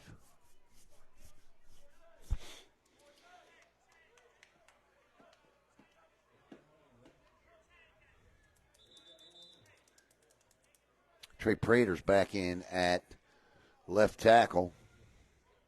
And the problem for the Stingrays offense tonight has been the cleats of Malik Jackson. That's been the problem.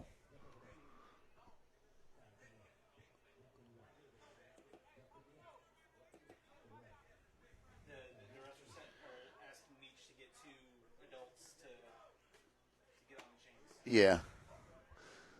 All right, so 2 adults are going to jump on the chains now. And that's probably a good thing. But they did a good job, as good as they could do.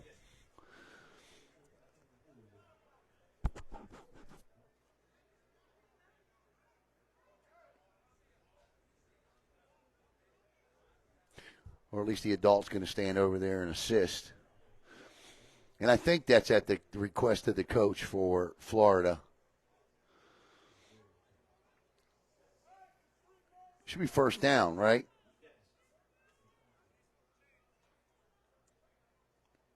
That was the first play of the drive. Right, it's exactly right. So it should be first and 5, right? They got me second guessing, third guessing, fourth guessing myself.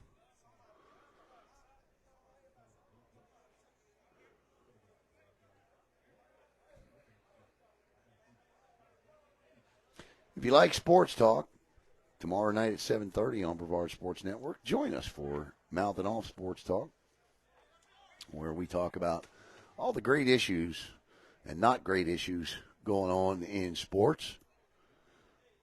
I've got quite an opinion tomorrow night about the Lamar Jackson fiasco, and I say fiasco for both him and the Ravens. This thing is an ever-evolving situation daily. 2nd and 5. 1st and 5. Draw play. Oh, goodness gracious, what a stick. And Eugene McCutcheon on that carry, and he picks up no yards. And for some reason, it's 3rd and 5.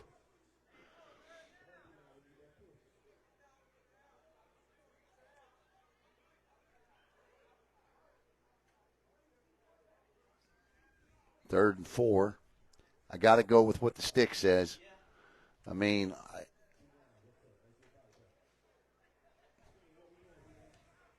should be 2nd and 4, but it's 3rd and 4.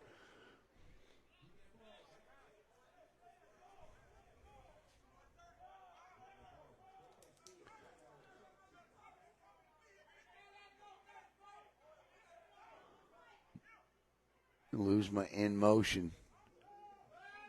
In trouble. Slips again. And he's going down this time. And if the sticks stay accurate, then it's going to be 4th and 7 now. And then the referee says it's 4th down. I guess we missed a play.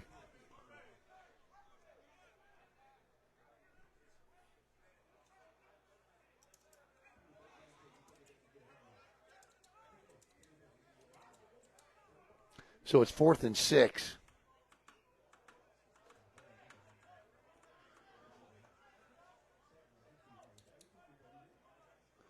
And Shakur Gibbons will punt. And Speedy Knowles is back deep. The up back is Rodney Matthew. He's not back. I was going to say he is not back there a long way. And that is recovered following. I mean, he was only about 7 yards deep. And that is a punt block. And the Bengals now will take over with outstanding field position following the block. That's on the punter. He didn't give himself any room. And we got a cramping situation on the field.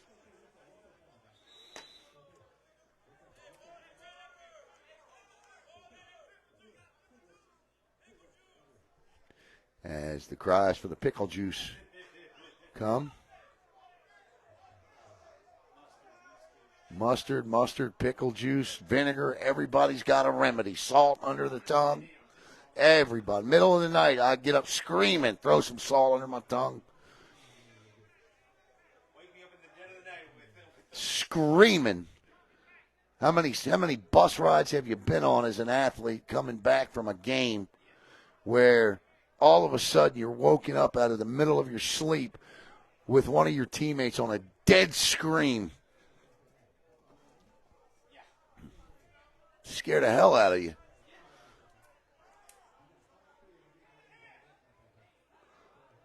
And the pickle juice, all of it works. Just what do you like? What works for you? For me, it's a little splash of salt under the tongue. in some case in high school football, whatever the athletic trainer happens to have on that bus, it can help me. Oh, when you got cramps as bad as he just had them, you'll do anything, including cut off a limb.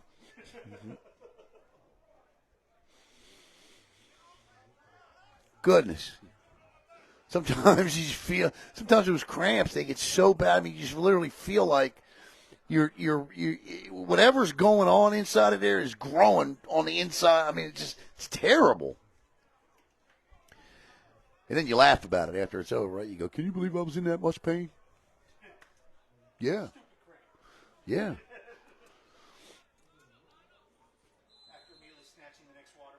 Then you always go over and tell your coach, thanks, coach. I know what it means to hydrate now. And then you do it again the same week, and that following week, all week. Drink sodas. Game day, you're on the back of the bus screaming again.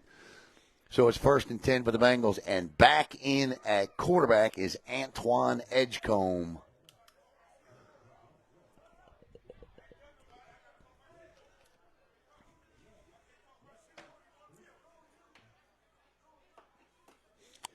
With Smith to his right.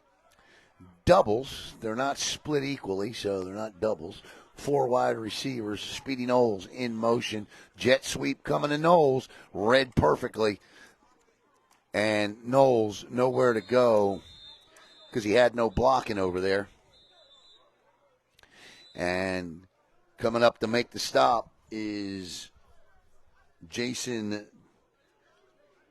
Telausa. And they just couldn't get out quick enough to throw a block there. 2nd and 10 now for the Bengals offense at the 35 following the block punt.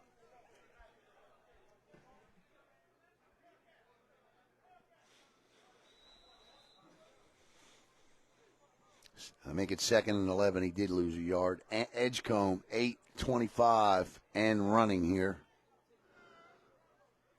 They showing blitz. They bringing it. He throws, can't see, caught underneath, and down inside or close to down inside the red zone. Good catch by Cam Webb down there, and that's Webb's first catch of the night.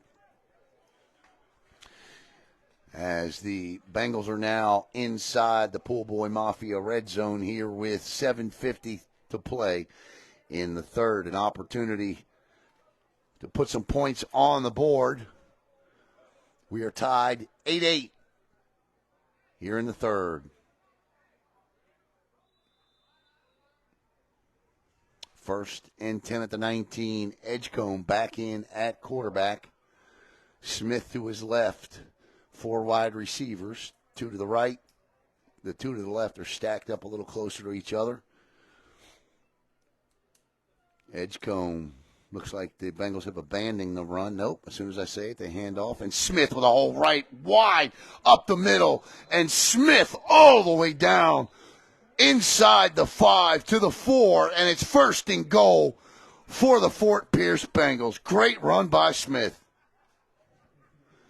That is the longest run of the night for Fort Pierce, and it was on a well-executed draw play. And, even I just said they appear to have abandoned the run, and so obviously the Stingrays thinking a little of the same there, and they got caught off guard because they haven't been beaten up the middle like that all night. So in the backfield, I believe, is Smith. And the give is to him again, and he inches ever so closer. Picks up 1 maybe, 2nd and goal from about the 4.5. And this is where if you're up front with the size advantage currently that the Bengals have, you just got to go mano-a-mano and punch the other guy in the face, figuratively, of course. And, pound this rock into the end zone. This is where you got to want it a little bit more than the guy in front of you.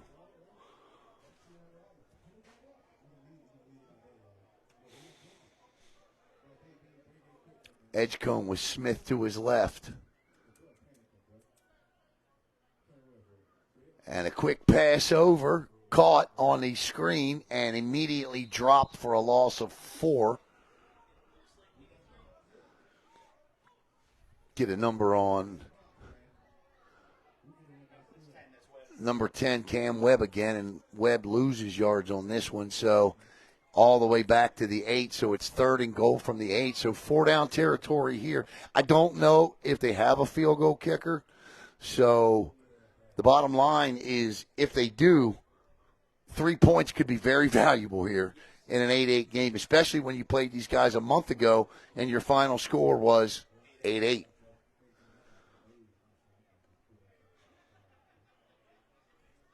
.4:55 to play here at Khalil Mack Field in beautiful Fort Pierce, Florida. Alan Z and Keller Brown with you. And the big man has checked in at fullback, and I believe that's still Smith in the backfield to the left of Edgecombe. Knowles in the slot on the far side. I can't see the right because of the big vent, but I guess Cam Webb is out here, and it is the Smith. Smith cuts back. He's got a hole, but quickly it closes. And he's going to be he fumbled the ball. He fumbled the football. Are they going to say he was down or they can't return it?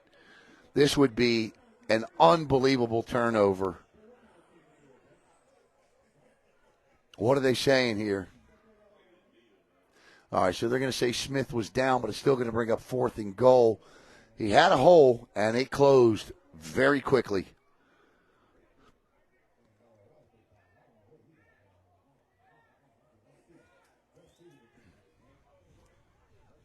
So it's 4th and goal now, and the ball is all the way back to the 10 after being down to about the 4.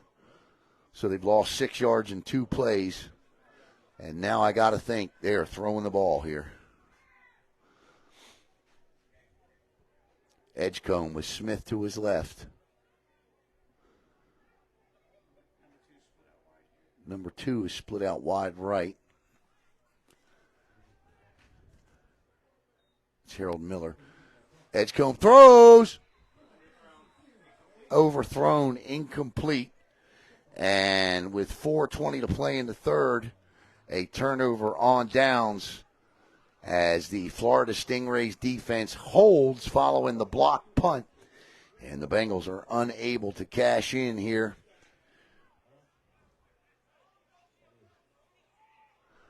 As several wide receivers are walking off the field, and I think they know maybe this could have been an opportunity missed for sure here. And the Bengals defense is going to have to come up large once again.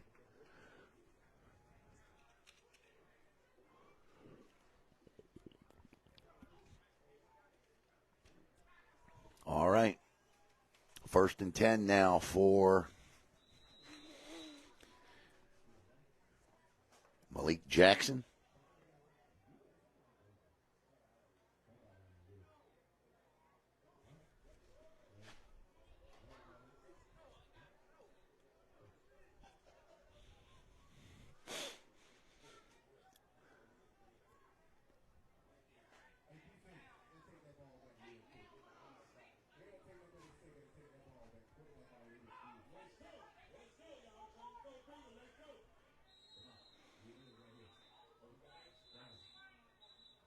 Timeout. All right, we're got a timeout on the field with 4:20 to play here. Back with the rest of the third quarter in just a moment. You're watching the Fort Pierce Bengals here on the Brevard Sports Network.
All right, here we are. 1st and 10 according to the sticks, and that's what I'm going to go with.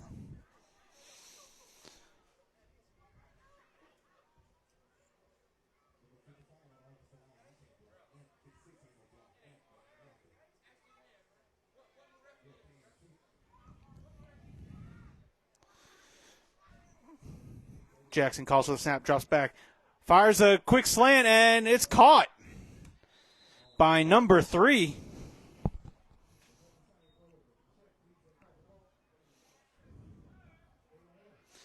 By Kyrie Savoy. Ran the slant route, and that'll be enough for a Stingray first down.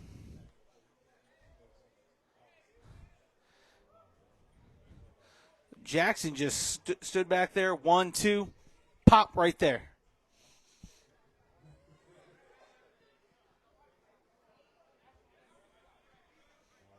Jackson directing traffic. We got 3 receivers here to the near side. 2 bunched up. Jackson Screen and overthrows. He was looking again to Savoy.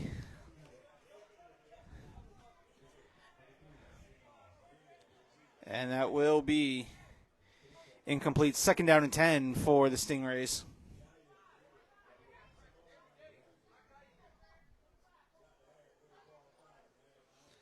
Eight, 3:24 left to go here in quarter number 3.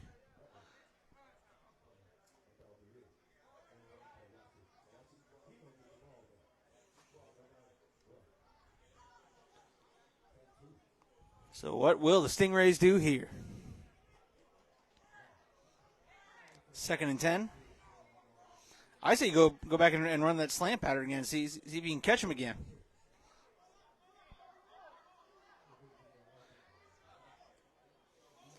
Again, same formation. Sends a receiver in motion. Jackson drops back, rolls. It's going to be fired. He's got a man and overthrows his receiver. He had a man open, just overthrew him by a touch.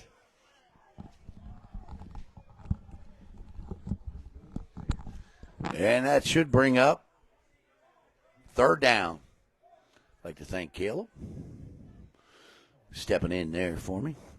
Make a check here on FAU. That game should be over. Oh, my goodness. 2 seconds left. FAU up by 1. And, of course, we got an error.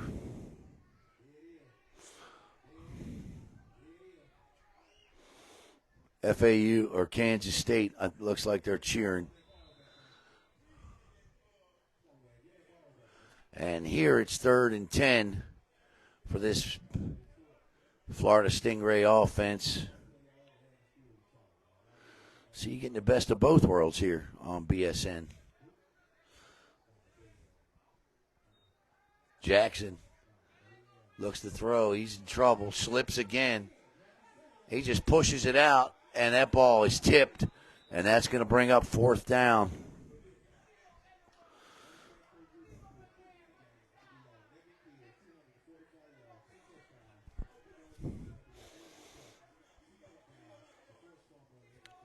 (75-74), Florida Atlantic up.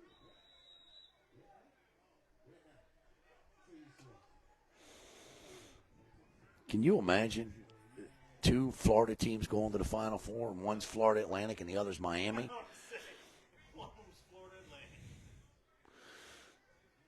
There's 22.8 seconds to go in that game. And here we got 3:08 to play in the 3rd and 4th down, and this time Gibbons takes a step or 2 further back, but not much further back than he was with the block punt. And if I'm the Bengals, here they come. Yeah, here they come. That ball, he snaps it over his head, and I don't know how he got it off, but he does. And Knowles is going to let it bounce, and it's going to be down at the 40. All kinds of things went wrong there.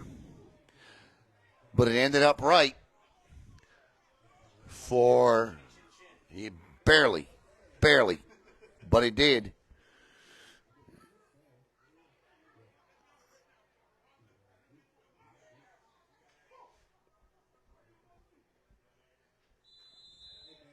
So it's going to be 1st and 10 now for this Bengals offense as Antoine Edgecombe gets the play from the OC here.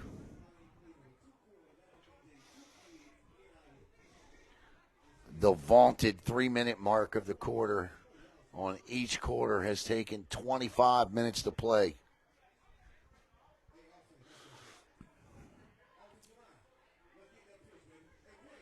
All right, so it's 8-8 is our score. The Stingrays and the Bengals here on Brevard Sports Network in Edgecombe. Now doubles. He's got 4 wide receivers. They're lined up equally. Blitz. Edgecombe's got a man wide open. Cam Webb caught. This is going to be a Fort Pierce Bengal touchdown. Antoine Edgecombe. Again with the bomb. This one to Webb. Guess what? Another 60-plus yarder. They threw a flag for the excessive. And a flag for excessive celebration and taunting. At the end of the run, he ran backwards. Yeah.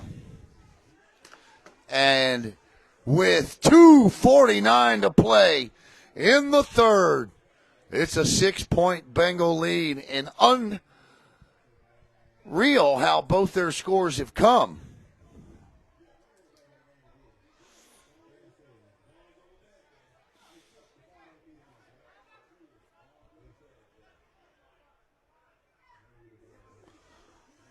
Cam Webb had him beat, and Edgecombe saw it.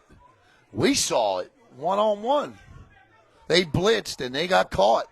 They sent the corner, and Webb was left with one-on-one coverage on the outside, and he absolutely smoked the cornerback, had him beat by 5 yards, and all Edgecombe had to do was drop it in, and he does. And it is a Fort Pierce Bengal touchdown. The second of the night for 60 or more yards. Yeah, the penalty's got the 2-point conversion now all the way back to the 17-yard line.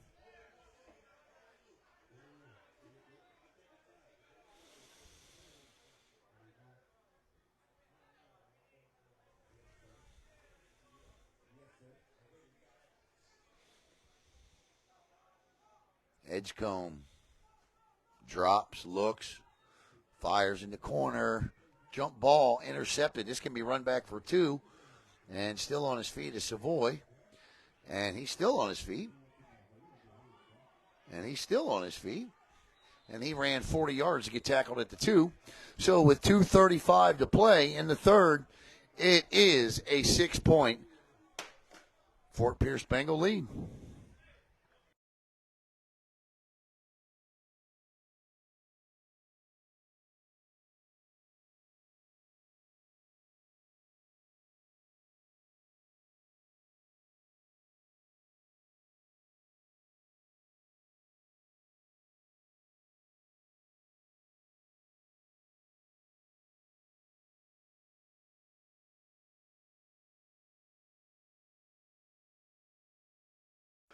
And the kickoff is coming here.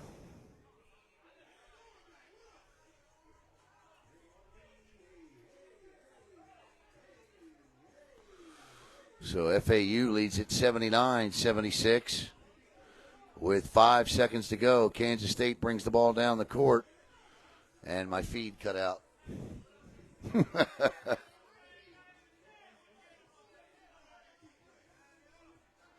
They needed a 3 to tie, and they don't get it. FAU will advance to the Final Four.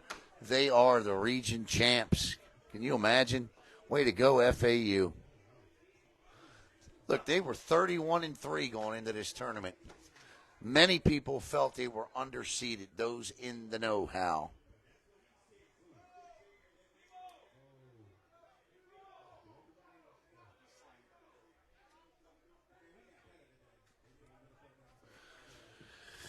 So they will advance to the Final Four.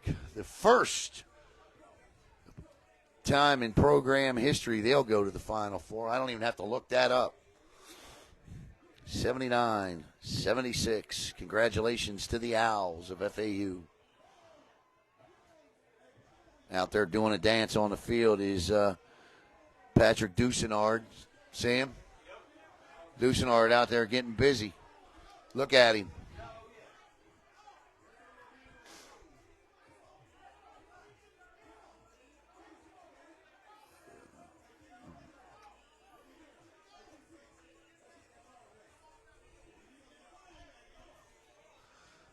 All right, here we go.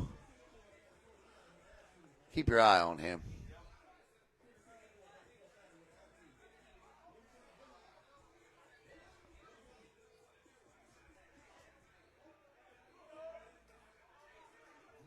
.235 to play in a never-ending third quarter. 14-8. The Fort Pierce Bengals on top. And this one is drilled off the hands of the up back. Somebody better pick it up. That was nearly an unbelievable play for the Bengals as they almost recovered that. And it'll be 1st and 10. We got a little bit of pushing and shoving as Nick Rossi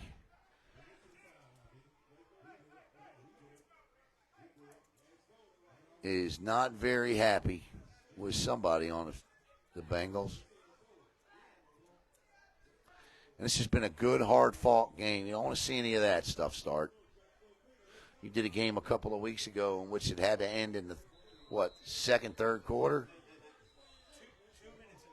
2 minutes into the third quarter because the other team beat the hell out of the guy with the yardstick and all. I mean, it was crazy. 1st and 10 now at the 19-yard line.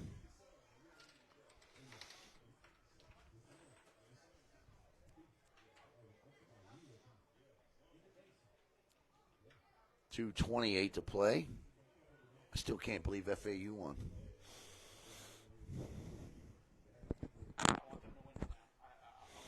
Oh, everybody wants them to win it now. A 9 seed? You kidding me? Tell me you had that in your bracket.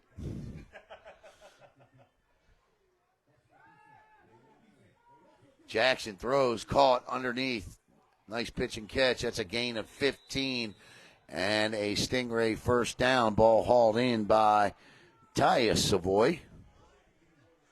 And may look unconventional, but again, it is effective. When he's not slipping and can get it off, he's pretty accurate.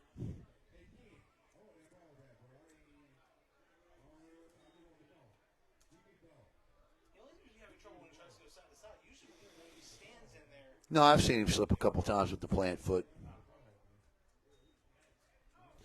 1st and 10, 1:57 to play in the third. Ball on the Stingray 35. Jackson from the gun. He now moves everybody in and a bunch formation. Real tightly bunch formation, but he kicks out Gibbons wide right. And none of that works. And it's going to be 2nd and 10. I'm not sure what they were trying to do there, but it fell apart right from the snap.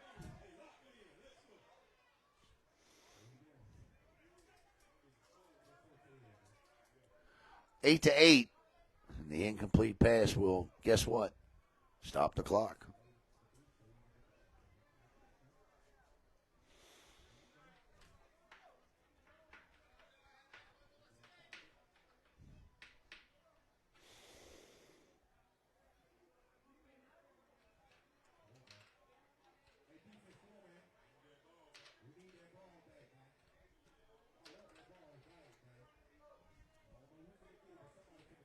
Second and 10 from the 35 for the Stingrays. Kyrie Savoy split wide near side. They'll now go back to the bunch formation. The Savoys bunch tight near side. Jackson, all kinds of time, rolls out, going to take off with it. He's going to have, if he can stay in, he cannot. So it's going to be 3rd and about 4. And they say stop the clock because he went out of bounds. Or actually, he does pick up the first down. I thought he ran out behind the other yard marker. I can't see how that was a first down. What are they doing with the yardsticks over there? Yeah, I was going to say, he ran out of bounds well before that stick, and we're going to get a timeout. This is an injury timeout. And it's going to be 3rd down and 2.5 to 3.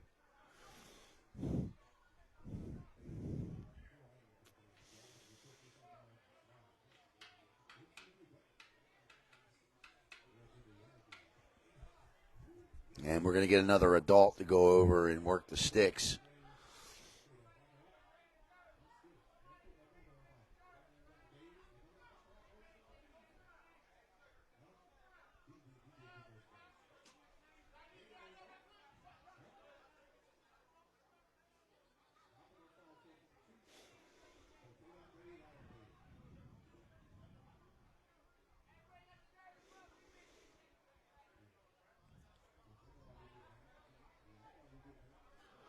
All right, so it'll be 3rd down and 3, and now 2 of the 3-yard stick are dogs. He's just going to help him out there. Okay, I like it. So 119 to play in the 3rd.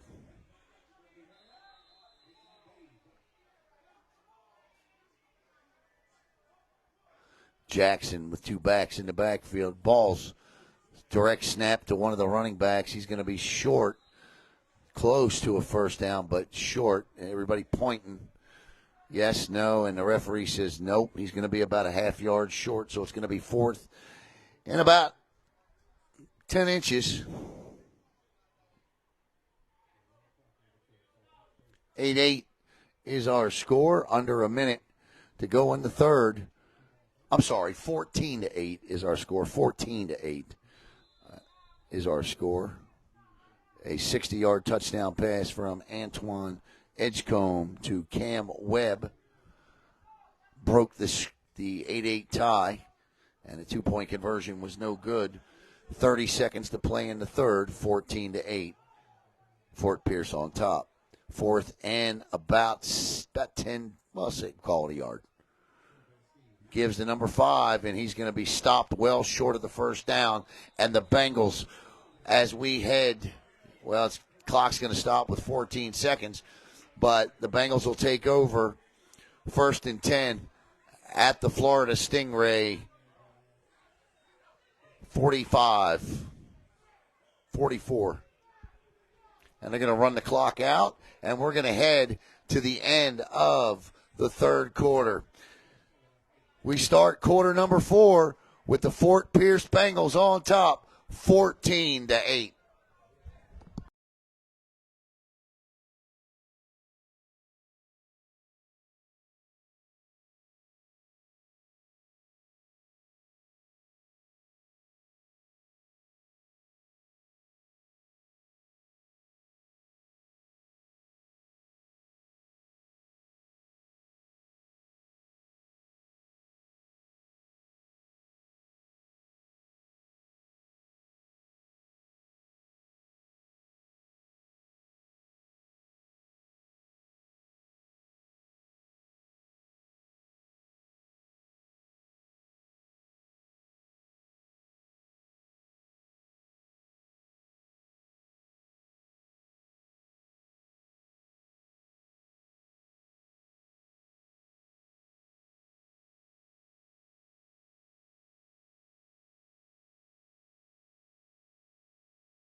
All right, so here the Bengals, 1st and 10. Snap and handoff up the middle and big hole. And he will get hit out of bounds short of the first down marker, but a great run there. Ron Chavez Sears, number 3 on the carry.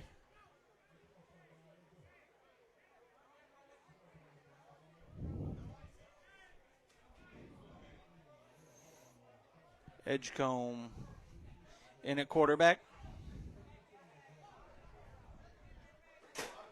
Yeah. Got about 7 or 8. Yep. Looks like 8. So good run there by Sears. And he says wind the clock, and the clock is wind. 2nd down and 2. 14 and a half to go in the game. 14-8, Bengals on top.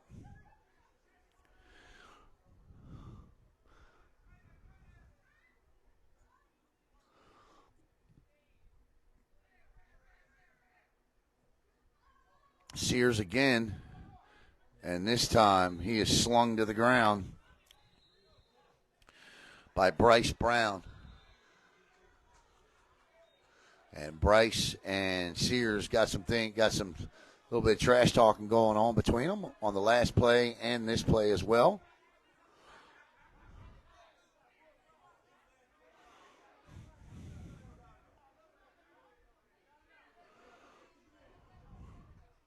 To Antoine Edgecombe.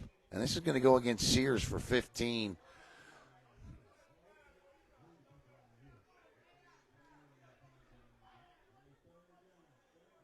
It's going to be unsportsmanlike conduct. And that just wiped out both good runs by him, or the one good run by him. Got to get up sometimes and just hand the ball back to the referee. I get it. But you have a lead, and now it's, instead of 3rd and 7, it's now 3rd and 20. Coach Scotty Sr. used to tell us if someone's talking trash and you got a lead, you just point at the scoreboard and walk away. Just point at the scoreboard and walk away. It looked like that's what Sears was trying to do, but official threw a flag on him. He was pointing, that's for sure. As Cam Webb, who caught the last touchdown pass for over 60 yards, heads out wide right. Edgecombe drops, he's blitzed, and he had no time at all. And, well, guess who? The defensive star of the night, off the corner blitz, Bryce Brown again. And now it's 4th and a trip to West Palm Beach for a 1st down.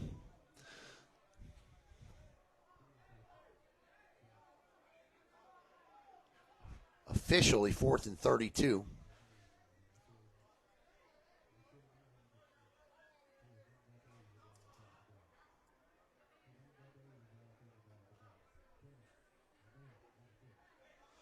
And obviously a punting down as Riante Duncan is back deep.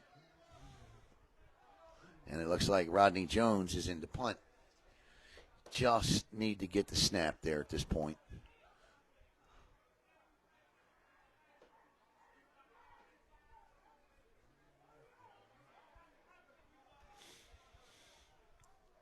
Jones. Nice. Oh, my goodness, what a beautiful boot by Jones. And it's ball. All right, I don't know what happened there. They just cut us down. Facebook just cut us down. Maybe it was music or something. I'm not sure what it was.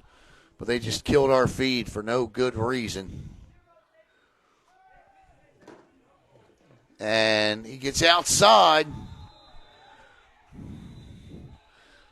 And he is stacked up. Our apologies. It just cut the feed, man. Just cut our feed. Sometimes if Facebook picks up music, they'll block the feed out.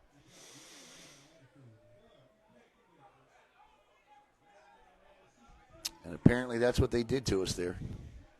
So the situation is now 2nd down and 9.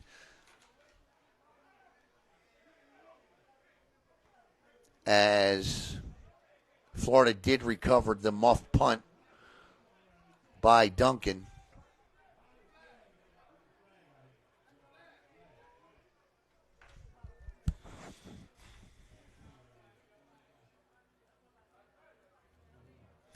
$11:50 to go. 14-8 is the score.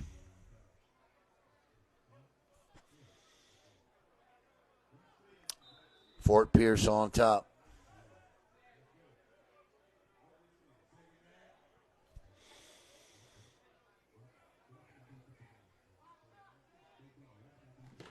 Well, here's the other issue.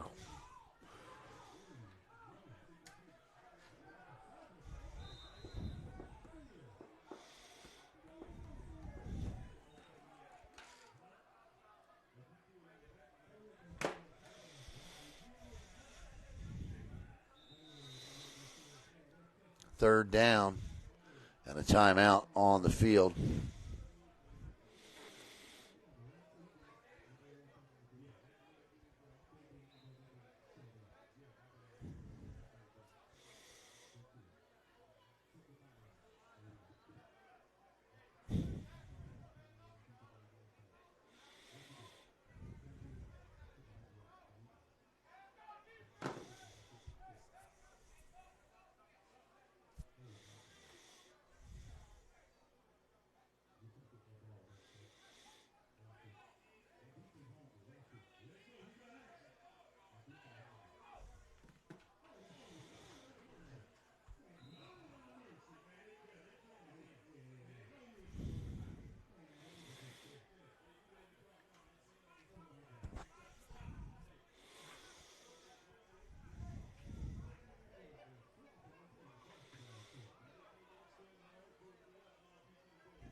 So it's 3rd and 5 now.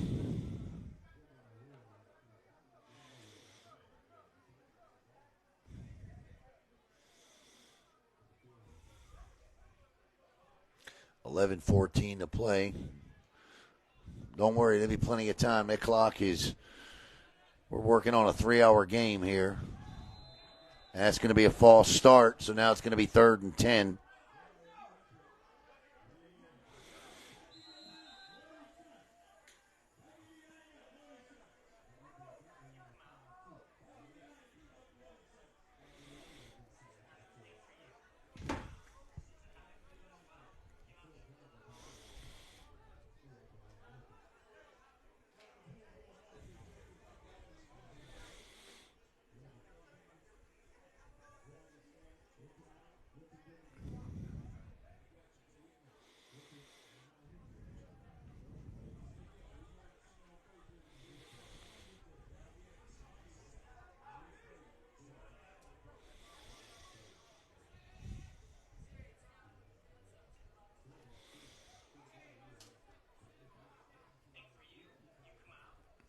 Throws, caught, but, he got the first down on a 2nd and 3rd effort. That's not he says yes, first down. I was going to say that's not a great spot, but he picks it up anyway.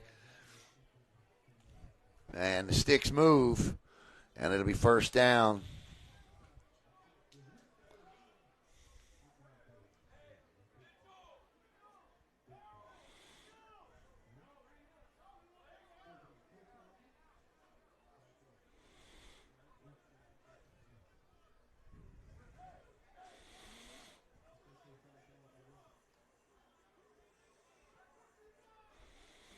Tell me if you can hear us.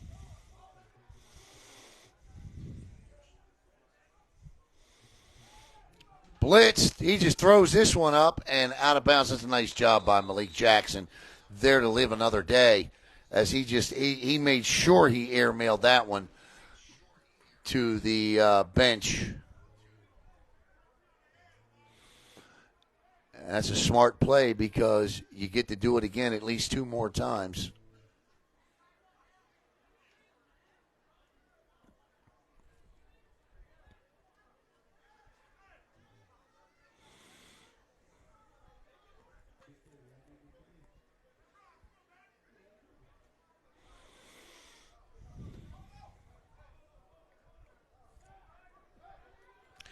10-19. The incomplete pass obviously stops the clock. 14-8. Fort Pierce Bengals on top.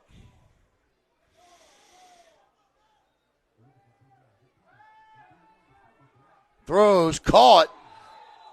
And I tell you what, he turned and delivered a shoulder and knocked the ball loose from Duncan. And that was a ferocious hit delivered there by Javon Brown, the DB. You want to talk, that's a big league stick right there.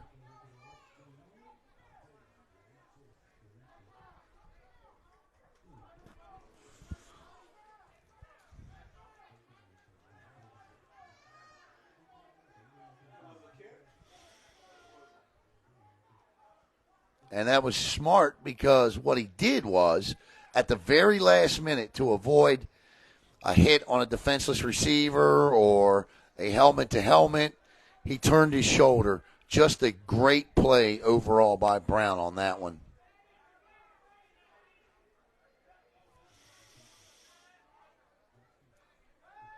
Jackson in trouble. Third down. Oh, look at him take off. Still on his feet. Oh, second effort as he picks up the first down. 9 minutes to go. And Malik Jackson right now willing his team down the football field. 1st and 10 at the 42.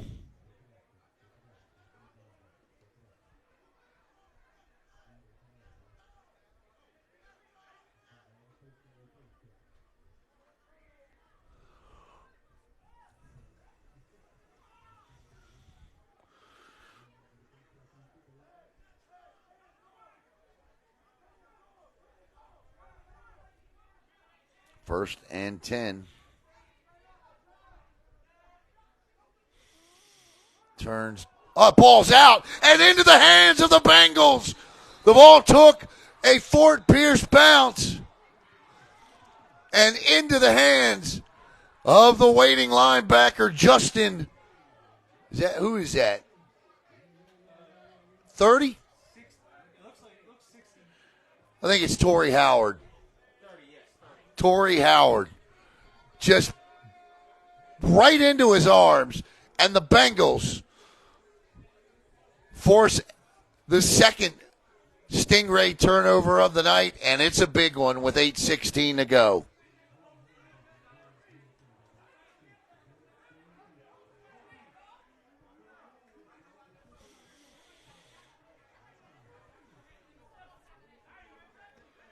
So it'll be 1st and 10 at the Florida Stingray 43.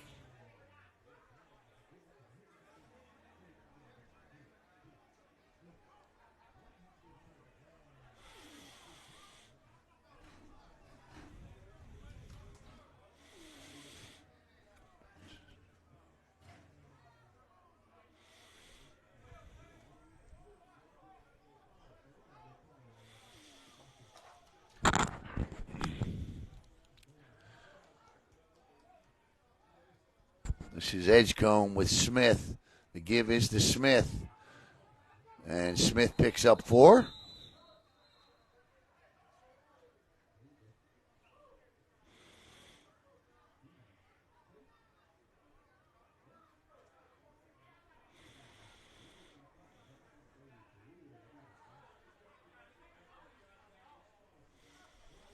So picks up 2. So it'll be 2nd and 8. My apologies, I could not see the spot.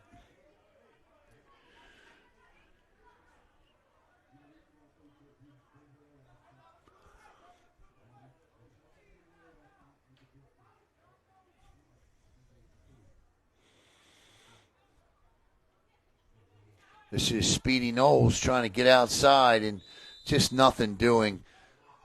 Knowles is dropped.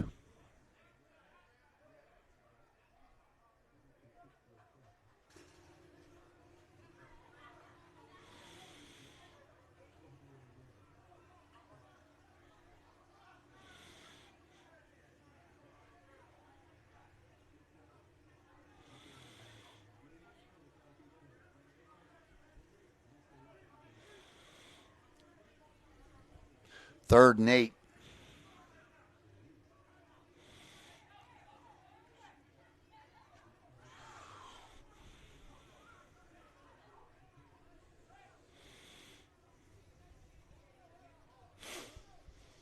Edgecombe with Smith to his right. 3 wide receivers near side.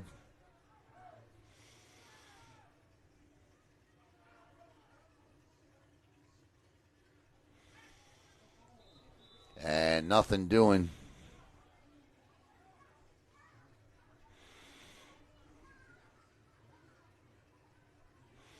And 4th down. And we're going to get a timeout with 6:15 to go in this one.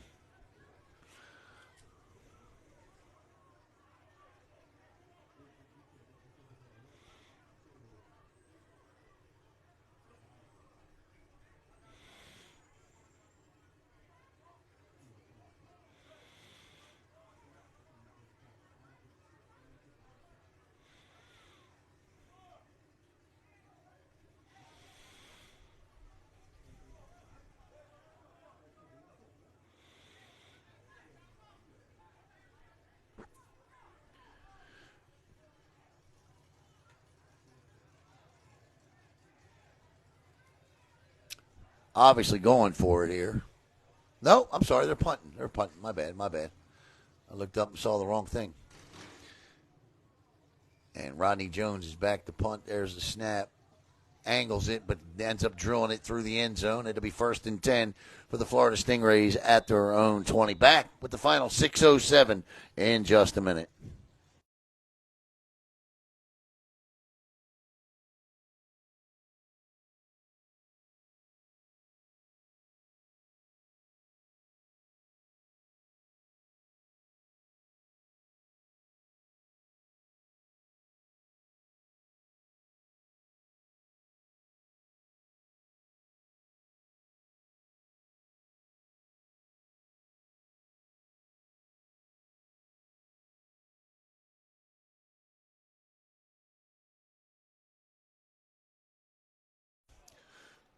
Likely one of the last opportunities here for the Florida Stingrays to do something offensively. And they were driving until the fumble the last time. So let's see who's the better conditioned team. We're about to find out here, because that's going to play a big factor in the final 6 minutes.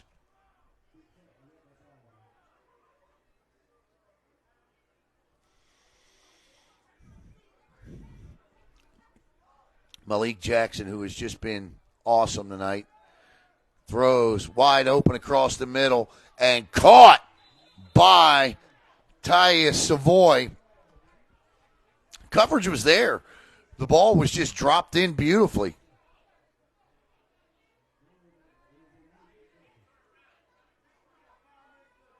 Not much you can do when that happens. I mean, he was literally on his back. He could have thrown a flag, but Jackson drops it in, and it's 1st and 10 at the Stingrays 44.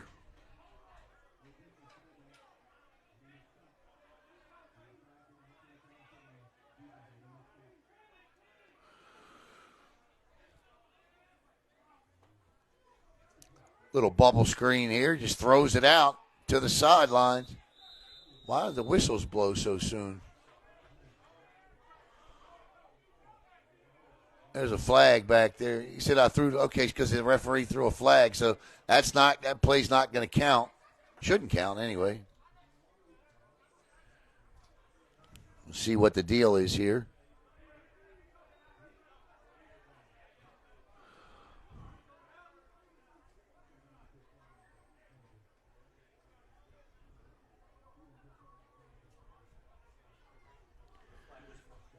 A holding. But he blew the whistle before the end of the play. So I don't understand that. But anyway, it is what it is.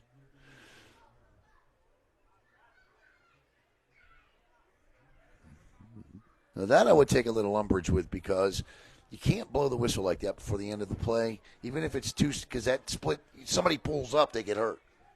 So you got to be careful doing that.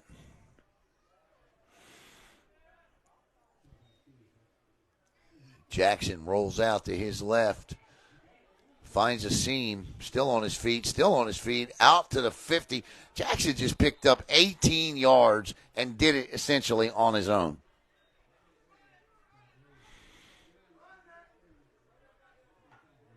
Incredible. Great run.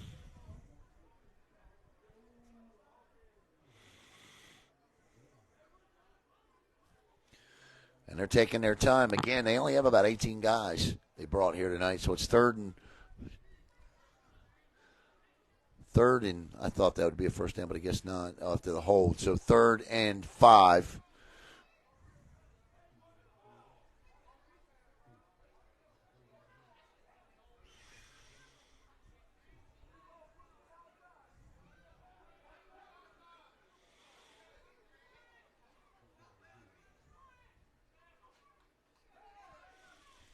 Jackson in trouble. He's going to take off again. He's got blocked. Oh, he slips and falls. They say get up, but he's got the first down, so that's what he's going to care about, and that's what he should care about. They say he slipped down. 4th and 1 now. So this defense for the Bengals, which has been great all night, save for a few plays by Jackson, is going to have to do it again, and they're going to take a timeout, I believe. At least they should.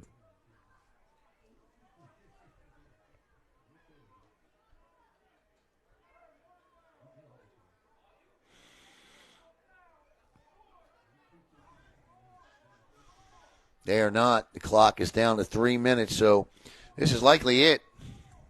Final drive.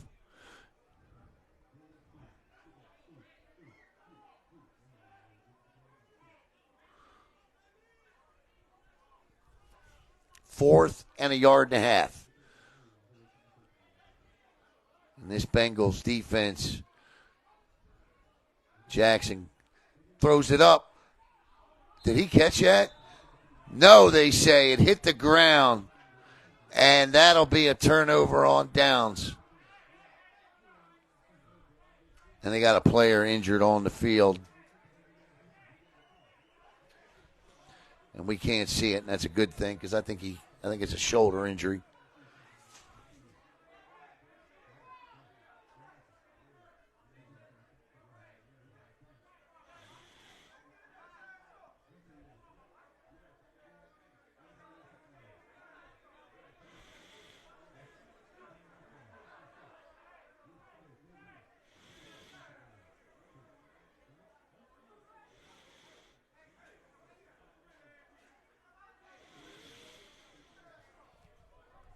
Still down.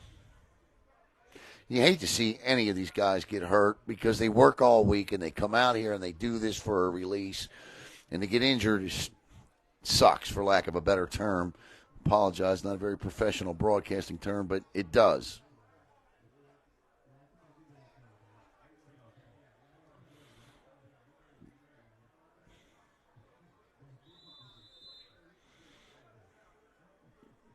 So all the Bengals need to do now is put together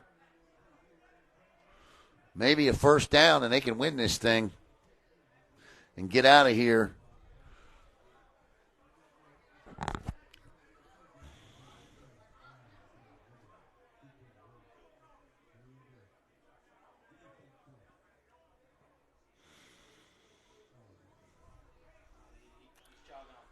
Yeah, he's jogging. 2:39, and cramping is coming. You see it all over the field. Guys running around and trying to work it out.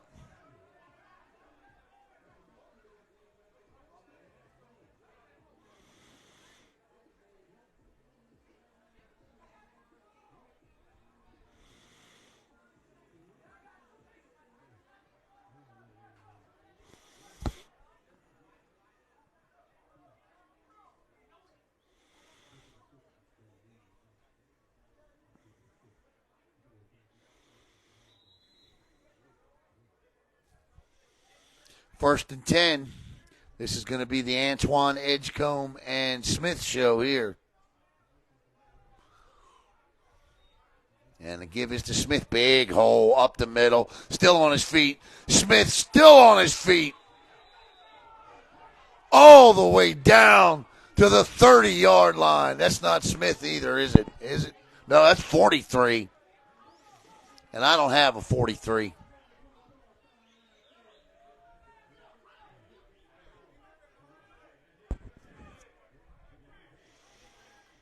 Must be a new player, too, because I don't have a 4-3 on my roster.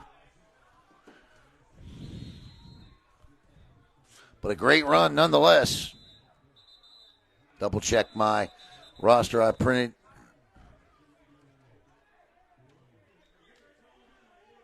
Okay, that's Daquan Harris. Daquan Harris with a big run and a timeout. How about the run by Daquan Harris? 2-minute warning, timeout, back in a minute here on BSN.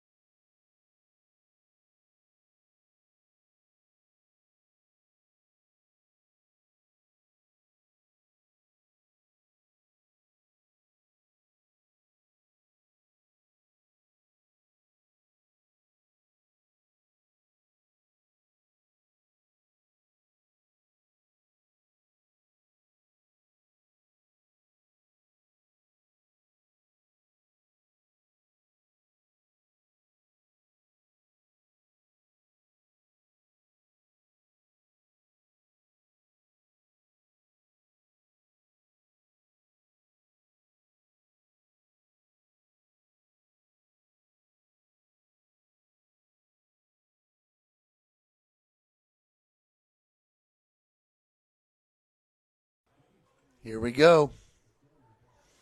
Final 2:05 and a 14-8 lead for the Bengals. They just need to sit on this thing. Not sure why the sticks are so short of 10 yards, but they are. And this is Daquan Harris again.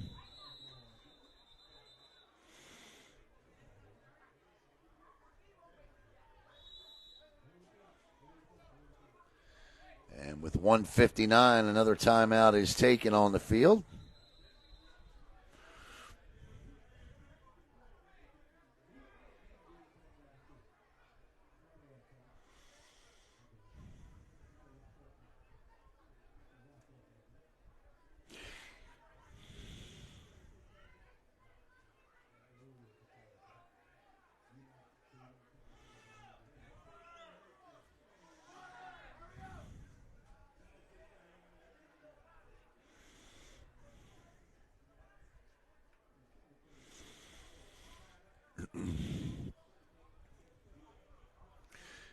$1:59 to play.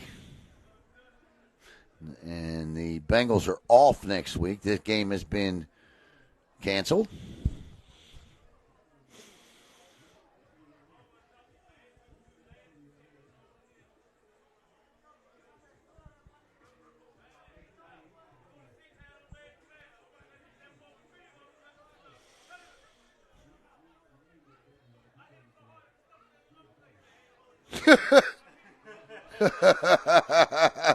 What do you say? Hit him so hard, what?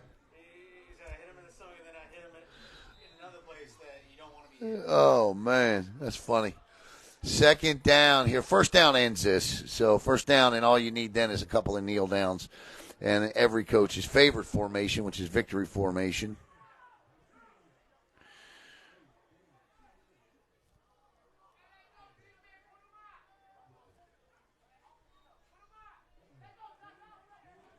Outside, turns the corner nearly. And I'm sorry, but he's still on his feet. Touchdown! How about the run by Daquan Harris? Stayed in bounds, and with 1:47 to go, Daquan Harris with a 31-yard run to put this one on ice. I thought he was out, and he stayed in. Great effort by Harris.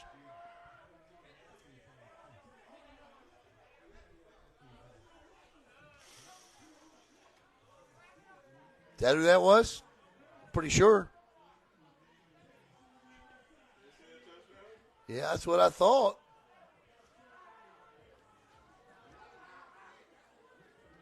I think so, yeah. Yeah, they're going for 2. This ball's on to 2. So 2-point conversion coming up.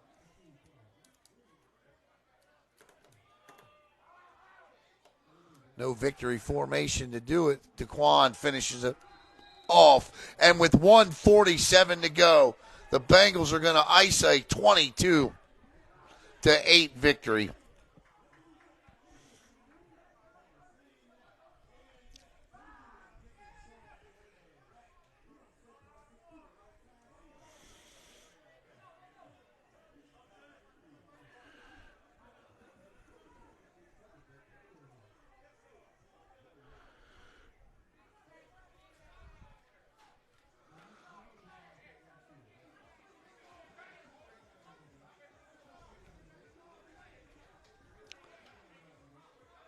It's a good game by both teams. A little sloppy at times, but the Bengals make the biggest plays when it matters the most, and they're going to come out of here with a win tonight.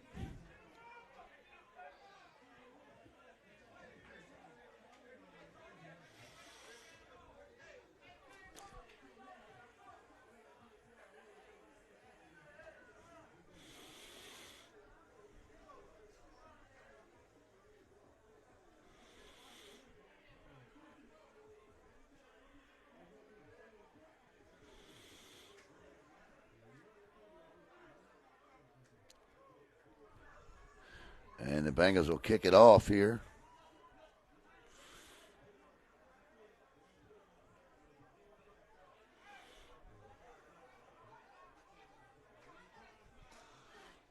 The guys are feeling pretty good about themselves. As well as they should.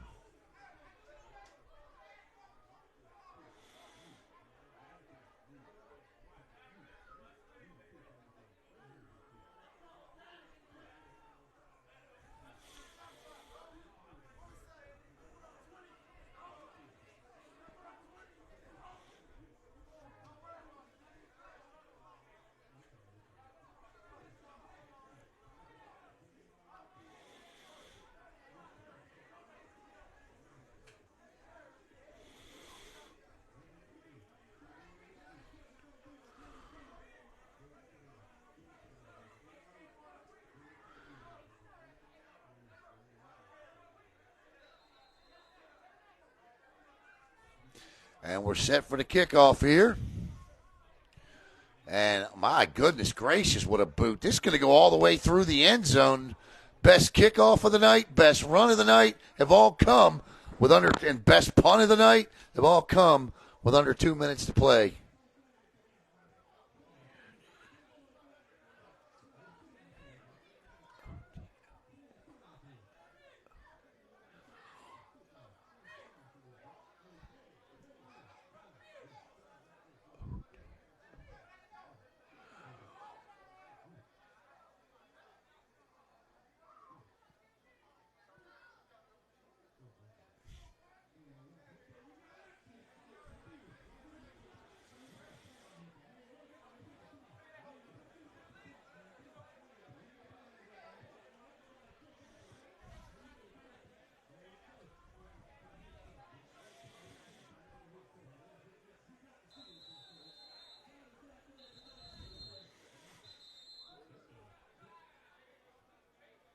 What are we doing?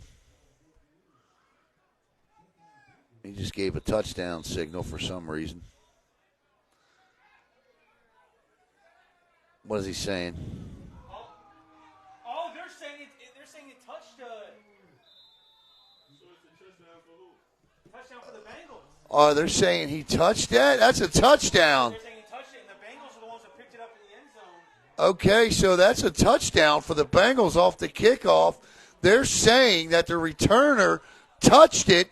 The Bengals picked it up in the end zone, and that's a touchdown. Okay. I've seen it all. Who picked it up? Would definitely want to make sure I give him his credit. That's wild. That is wild. Well, any hope of a comeback is definitely spoiled, and the coach is not going to be happy about this. Not at all. Yeah. I may not have called that one. But, in fairness, they got it right. If that's what happened, then that's the rule. Yeah, I think they're going to be done.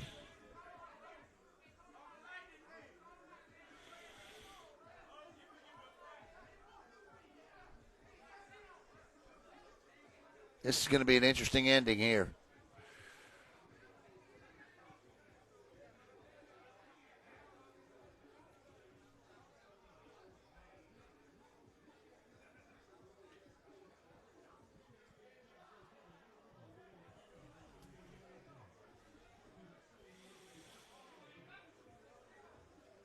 That was crazy.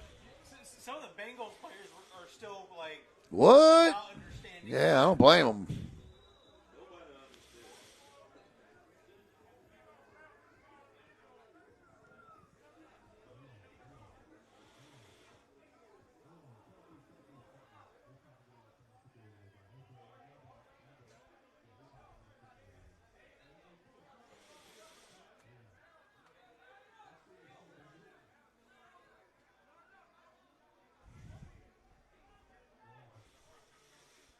Yeah, they're going to discuss this one for a while. But for all intent and purpose, this one is definitely over.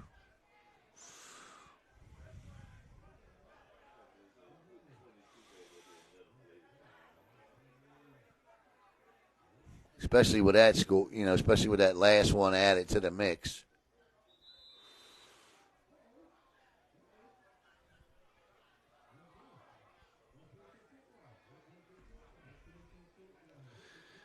And the officials can also make the call to end it.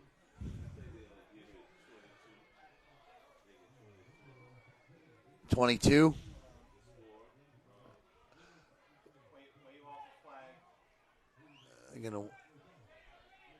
That's the game. They're waving the 6 off. They're going to wave the 6 off. Okay. All right, so they've changed their mind and going to wave the 6 off. Wow. Okay. But I definitely saw the guy raise his arms for a touchdown, right? Yes. Not only did he raise his arm for a touchdown, he came over and yelled it up to us. Yeah, touchdown. Craziness has ensued.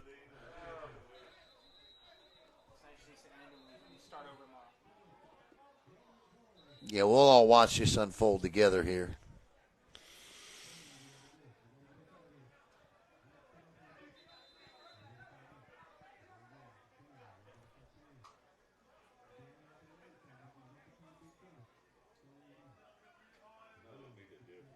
No, it ain't going to make no difference.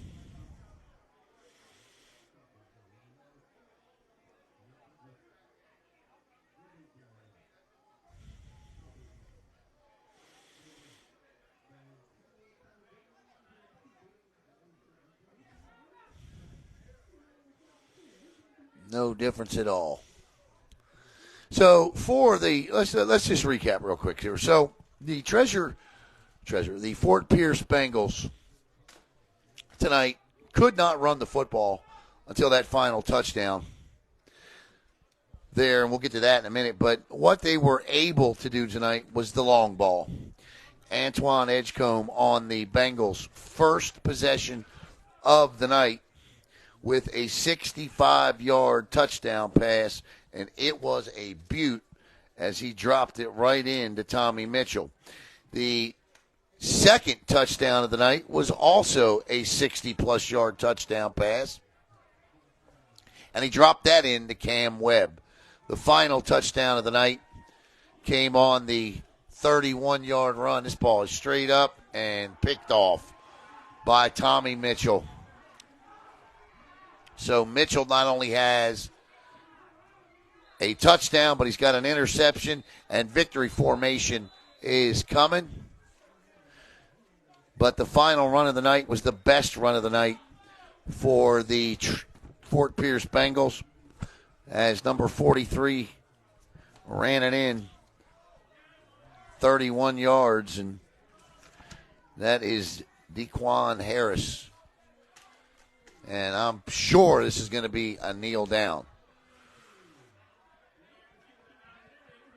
Well, let me rescind that. I'm not sure. I'm just saying what I would do.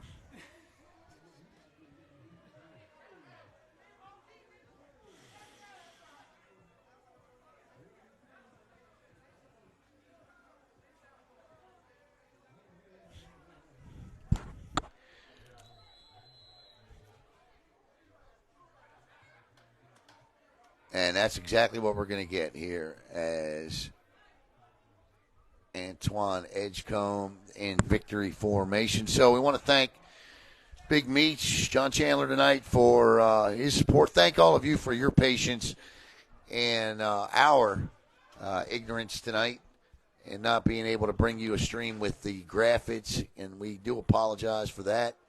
And glad you stuck with us here tonight on the Brevard Sports Network. I want to thank Pool Boy Mafia as well as Trouble Loyalty Bail Bonds. And why are they calling a timeout? Come on, guys. Timeout by the Florida Stingrays with 58.9 seconds. I guess they're taking it literal. You don't leave the field with timeouts in your pocket. And they ain't. So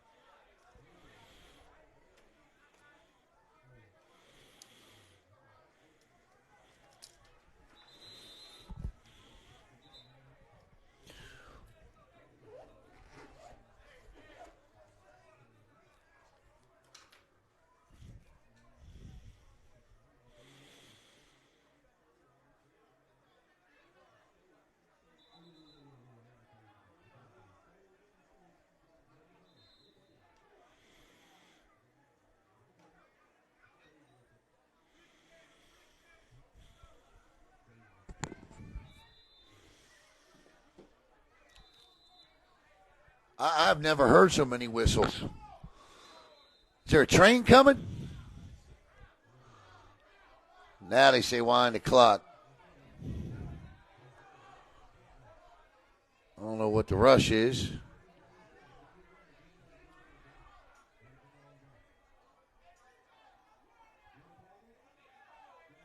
He's just going to take a knee.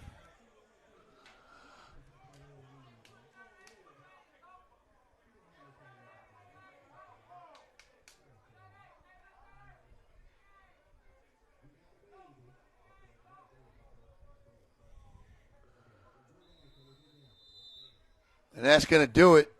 So your final score, the Fort Pierce Bengals 22 and the Florida Stingrays 8. Have a great night, everybody.